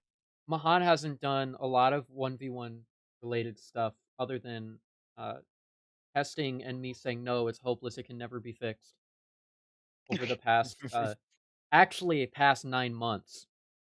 Yeah, Like if I did yeah. so Abyss, right? So you, Abyss. You know your mom, right? Like if I did your mom when I started testing that stuff, you'd have like a sibling by now. Think about it that way. No? Yeah, yeah, I'd be a father. You'd have to call me dad. No. Oh man. Abyss is a quirked up hunter, busting it down sexual style. Oh my. What the heck? Xander Payne? Oh, I'm sorry. Alright, so I mean god, that's just like gameplay to the extreme, right? Like we got to see some real high level sax content. And That was, yeah, was it fun to play? Did everyone have a yeah. good time? Yeah. I mean, yeah, Mahan. I will Uh, just say it did kind of feel like single player for like most of the mid game, yeah, but then late game it started picking up. yeah. I feel like there will be matches like that. Like your match ended because you smothered the shit out of him with a pillow in the hospital bed. He brought a hatchet down on your face. These are very different games. Yeah. One was like, "Oh, look at this little newborn," and the other one was like hunting in the woods and like tracking for days on end, gathering up bullets and then firing a fucking railgun at people. Boo, boo, boo! After the tracking is done, like very, very different games. But it goes to show that different play styles are going to actually have an effect. There's room for different play styles, different reads and jukes and hunts and Yeah. stuff. So, Lucina, I know what that means. I know what that picture means. Lucina versus Xander? Oh no. Oh no. Wait, let me check the time. I'm not ducking you, I swear. Let me check the time. It's 8:41. What they quote me? 18 naked alphas wanting to be shot. Oh yeah. Oh, don't worry about that one. 18 naked alphas floating in the showers of Distro Ranch. I need to listen to this commentary. Uh, soft green bellies wanting to be shot. 18 naked alphas wanting to be shot. Oh, it was a good bit. You can ask the real Terran Marine over there. It was one of those dumb Ram Ranch bits. The commentary was honestly mostly analytic and mostly describing what's happening on the screen, but sometimes jokes would happen. It was not as Okay. often as usual though. It wasn't like when I have someone on comms with me. Hmm. Oh yeah, because you had no one on comms with you. Yeah. Alone again, naturally. Until Mahan showed up And then in Mahan like was the like, last 10 minutes. Yeah, Mahan's like the question asker who stays quiet while I describe everything on the screen. He'll be like, so what's this? And I'll explain that, and then I'll be like, oh, and look at this! Absolutely insane! Slaughter murder! Bing! Boom! Real insightful commentary. Like, oh, another rollback hit! Boom! Boom! But I think it's fun to be an energetic commentator like that. Yeah. As long as I don't start pulling out the Smash commentaryisms, like he has a family, and whose man is this? I think we'll be fine. Yeah, we keep it under control. Yeah, we keep it under control. I did say heads up play, I think 27 times. Which is one of my favorite speedrunnerisms. Xander esports commentator when? Literally like the last 2 hours. I was such an esports commentator. I did everything everything short of like shilling a sponsor. Which, by the way, today's sponsor. I don't have a sponsor. Don't worry. Not yet. Isn't it Bugweiser? Oh, no, it's I play Hollow Knight. It's Bugweiser. Ah, Yeah, Oh, it's in Saint Louis. gotcha. You go to Saint Louis, Today's Missouri, and you sponsors. get some Bugweiser. Shade Paid Rattle Rattle Legend. Legend. Shade Cloak Rattle Legends. Dodgers. All right. Today's sponsor is the aim to our community. Oh yeah, we showed off Power Saber, and we've showed off 1v1. I think those are my mods. Those are like the projects I worked on. Oh, hey chat, you want to know something crazy? Here's something crazy that you might want to know. That over the course of the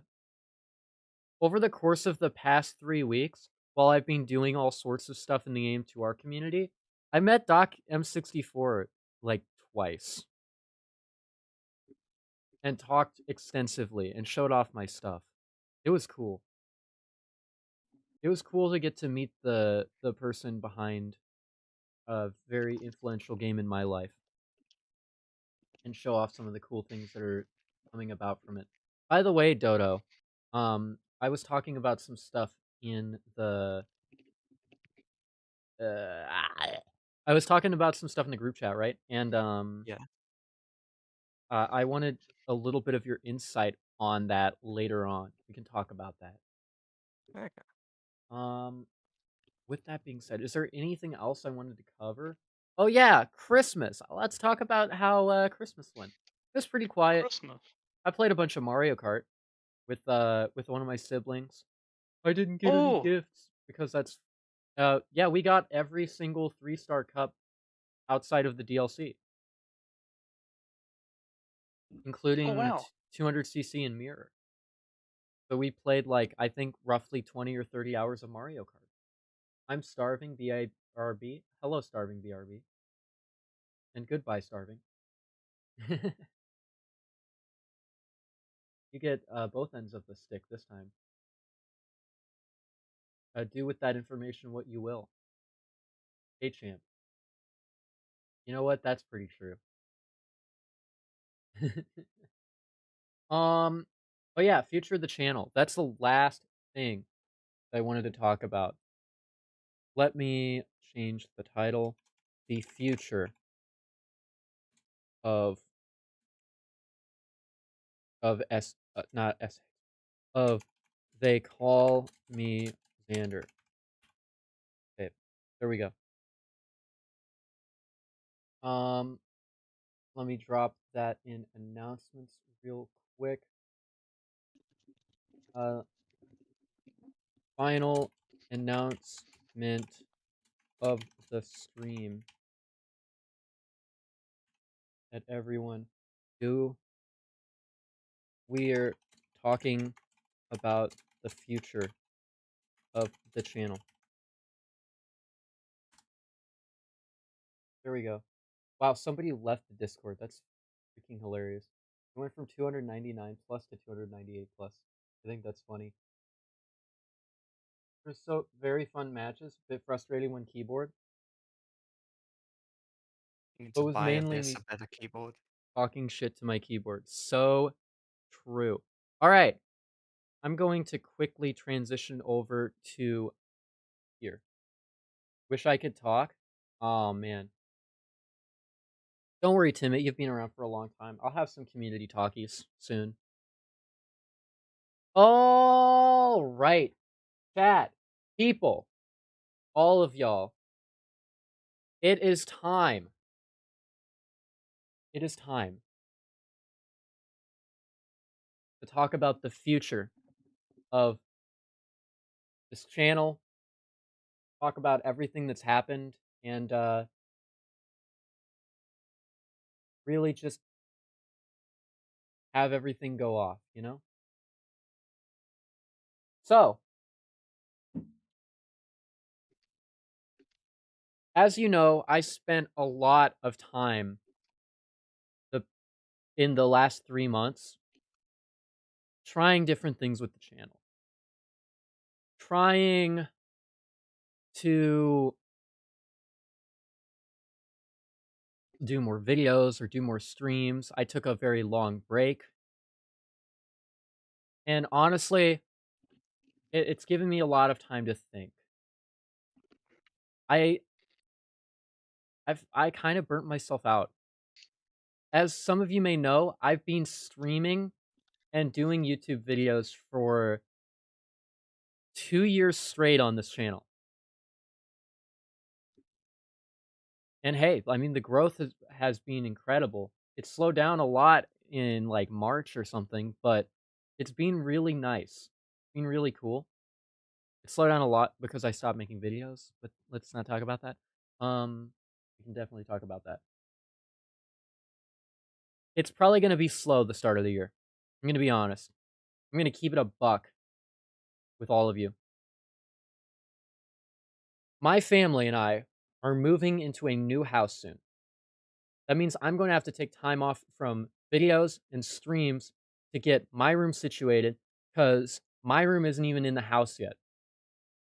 We need to put up walls and redo the floors and the ceiling and everything. Basically, we need to build a room in the basement. It's a big basement, very well made, professionally made basement though. It's not like I'm living in some underwater cave or cybernetic cave or a dark forest cave or anything like that. I'm like in it like an actual like I'm in the back rooms. And or at least that's what it looks like. And so because of that, I need to build the room. But what comes attached to the room is a whole damn studio that I'm going to be working with as well. So, you know how I've been streaming in my room for like ever? Some of you, like almost nobody has been around like this community when I started streaming back in like 2017. So, like I've been just going for so long. Right? Start of the year is going to be relatively quiet as I work on that, as I work on perfecting some of my styles, reorganizing all sorts of stuff like that. But when I'm back, I plan to go pretty freaking insane with the content. All right. I'm talking like more videos than I think I ever put out in a month.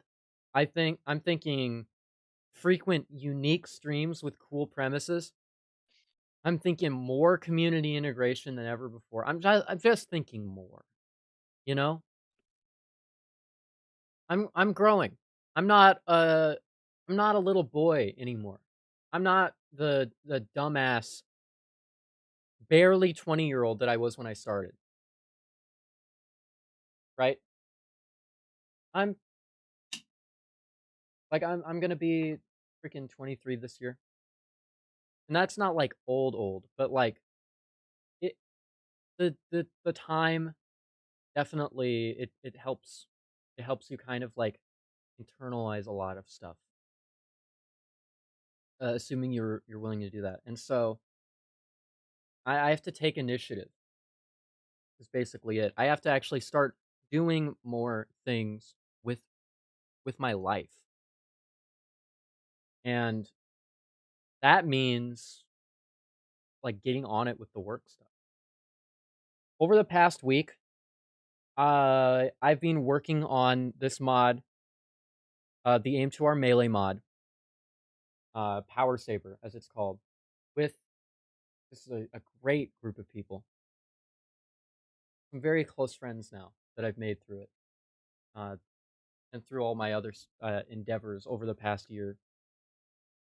And it's nice to have like that really cool shared experience with them. And it got me thinking, if I'm willing to work this hard on a mod, on an unofficial mod, based on an unofficial mod version that is putting multiplayer into an unofficial fan game of Metroid 2, then maybe I should put a little bit more work into my livelihood. But anyway, you know, all of that aside,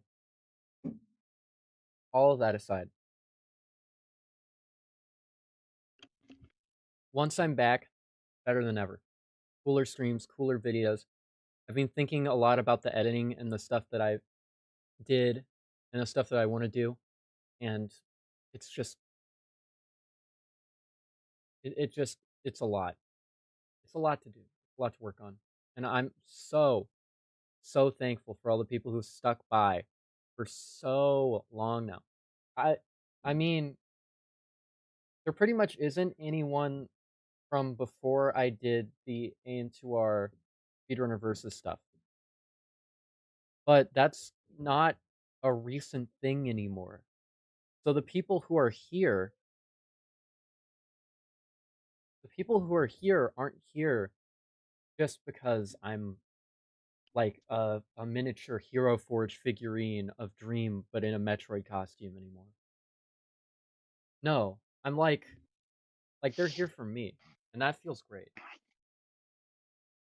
The fact that you're still around shows that I've done something good, and I appreciate that you're here for that. You know, I appreciate that you're here to see all of the stuff that you've seen, good or bad. I've shared a lot of experiences with people.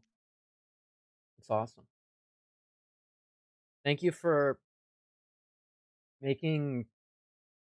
Thank you all for making 2022 a great year for me.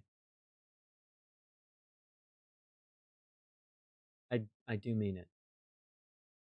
Without the people watching, commenting, and coming into chat, posting memes and all sorts of stuff, and just talking, helping me make things, and giving me a purpose. I don't know what I'd be doing right now. So, yeah. Thank you. And to another year. To another year to us all. Happy New Year's. Happy 2023, everyone. With that said, I've got a lot of loose ends. Like a lot of loose ends from the last year, from 2022. So if a lot of the videos that come out for a little while end up being recycled stream VODs that are edited down, I mean, hey, you're gonna have a lot of cool stuff that I did like a year ago to watch. That'll be cool for anybody who wants to relive Hyper Metroid. Or the Kelly Crystal experience. And God, let me just talk about that too. Let me talk about how damn cool it is. The last year was so damn awesome. We were coming out of the fallout of aim to our sax mode, right? We were coming out of that, of its popularity just hitting, right? We had Terratroid, which I didn't finish. We had freaking the Prime Hack stuff. We had Metroid Planets. We had the Kelly Crystal experience. We had every freaking randomizer I could think of. We had Hollow Knight. We had freaking, I mean, all of those ROM hacks that I played too. Like, we had the 60-hour stream. That is a lot of cool stuff to do in 1 year. That is a lot of cool stuff to do. And like, oh, we had the robot named Fight Race as well. And it's Horde mod, Subversion. Oh man. Like, in 2023, I can feel it. Metroid Planets too. Yeah, Metroid Planets. The community game days. Oh man. God, it's just such like a, it's honestly, it's a little overwhelming to think of all of the stuff that I've gotten to share with everybody. Cult of the Lamb too. Just a random like month or so of just, and Pokemon, even though that was very short lived, the Pokemon stuff. I had fun with the chat lock way more than I did with the Violet playthrough. Maybe that has to say something about the chat interaction aspect. I think it was really, really cool. We've got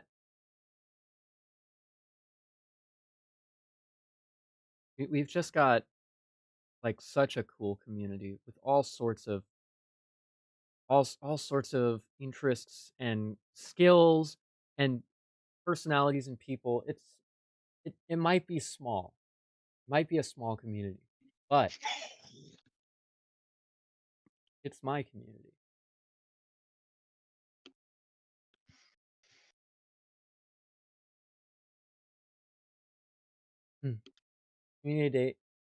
Community game day is where I started, and now I get to be at the top of the Sax pedestal. It's all thanks to you, Xander. Thank you for last year. You're welcome. Thank you for helping make the past year really, really cool as well.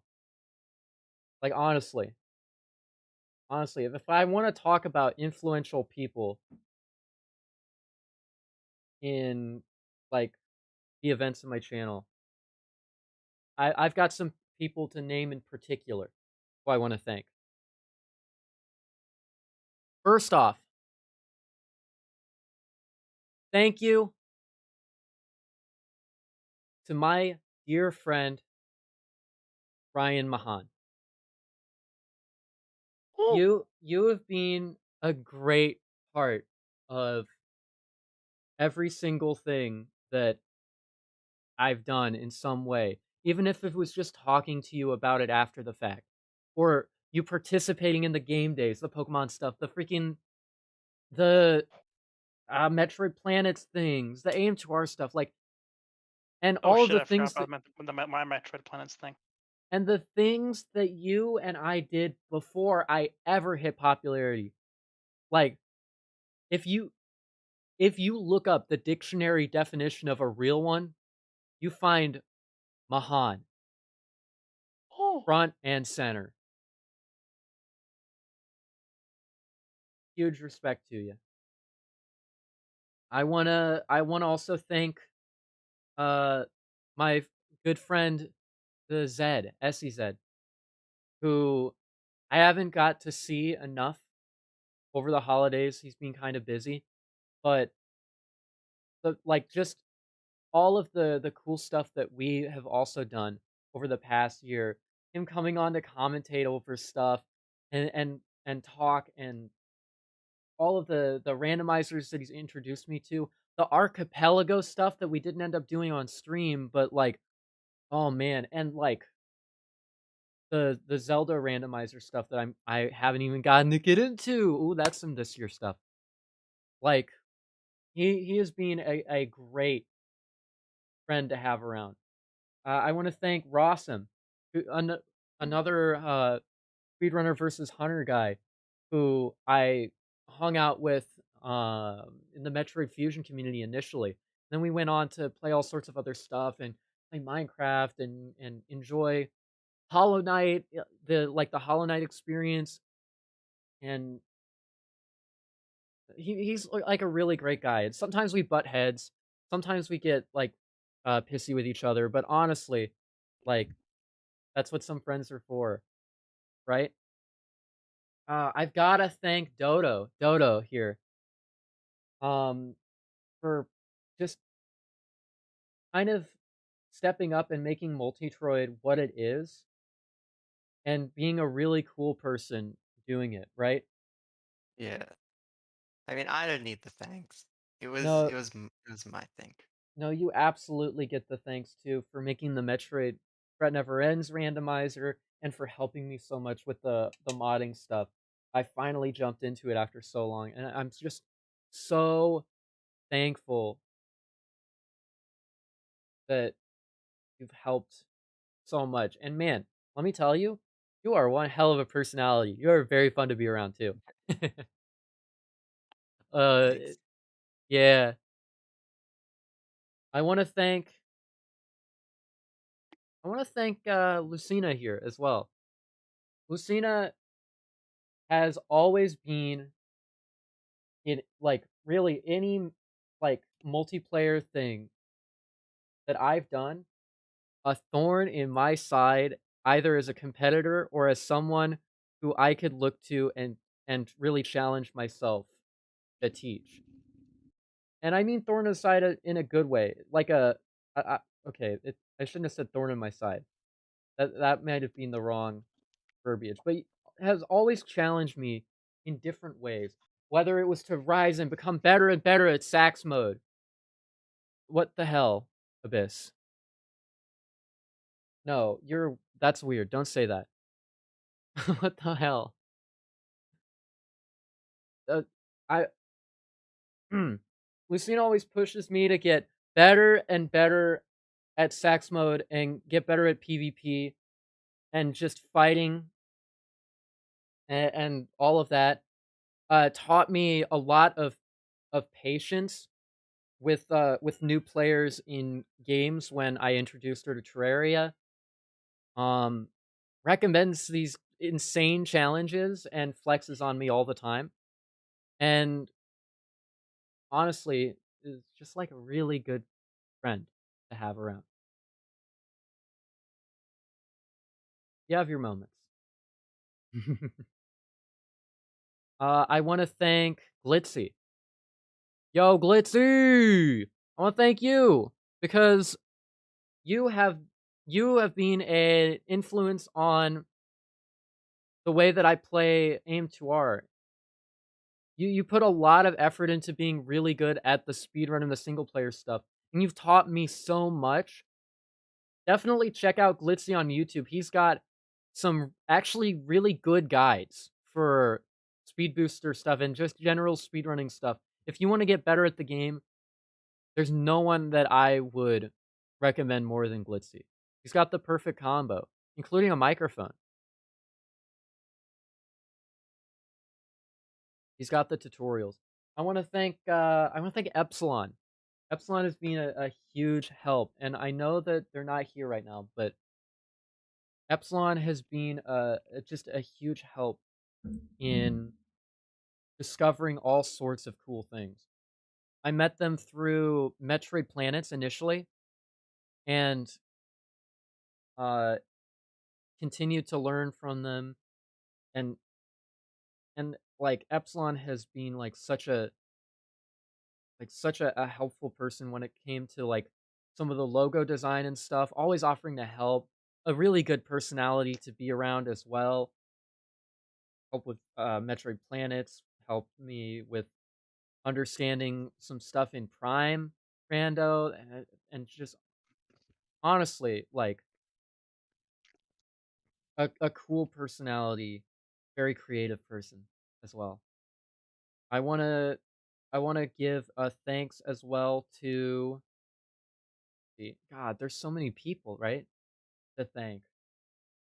Um, oh, I mean, honestly, there are a few channel members I could thank. Nerd3602 has been around since before the AM2R speedrunner stuff. He's been like a channel member of mine for well over a year now, supporting in the background. I haven't got to talk to him as much recently, but like when I did interact with him, a very fun person to be around as well.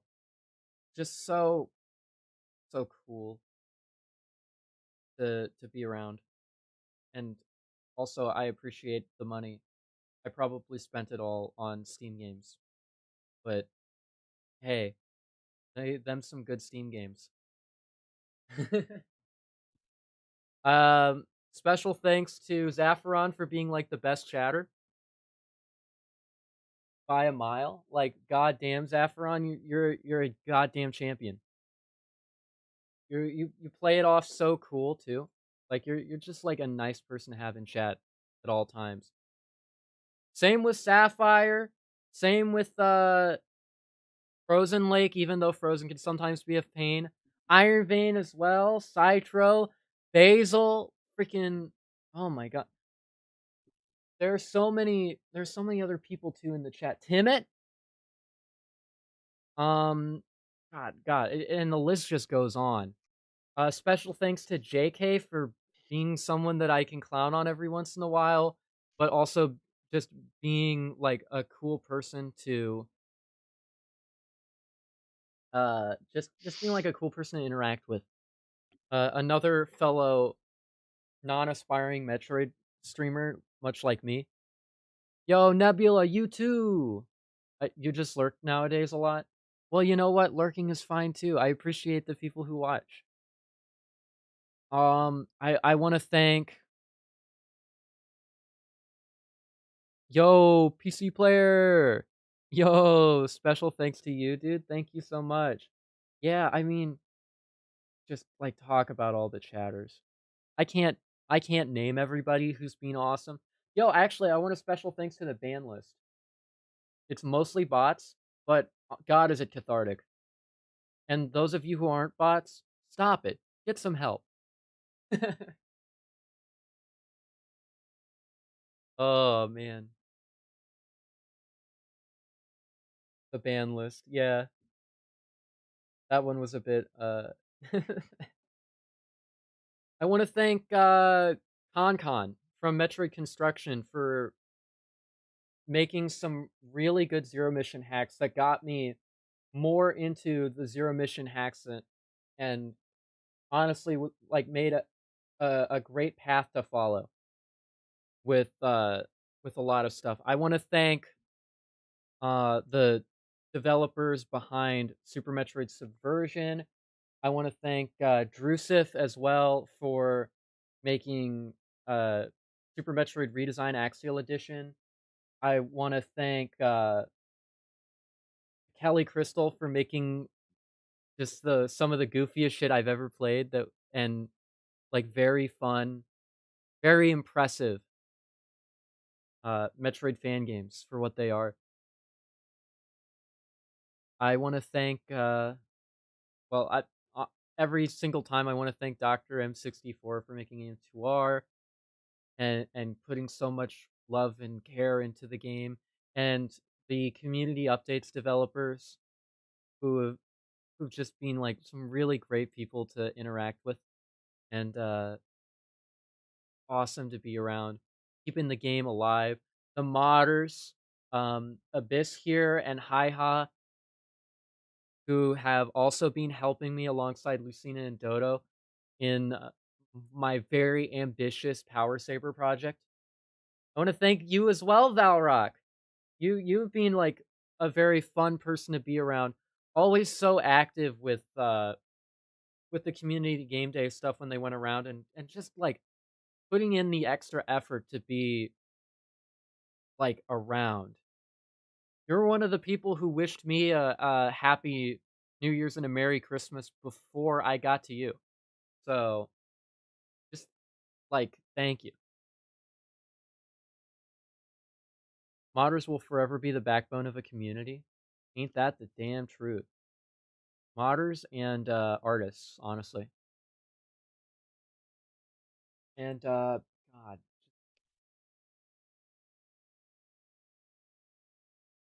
God, thank you, all of you, for a wonderful year.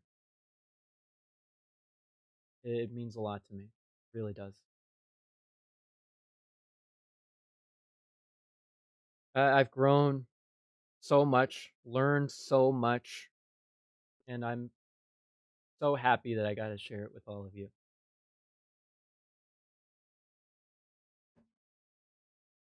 With that being said,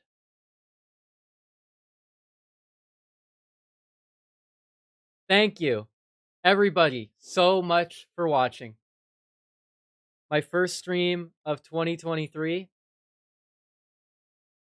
and to many streams and videos to come.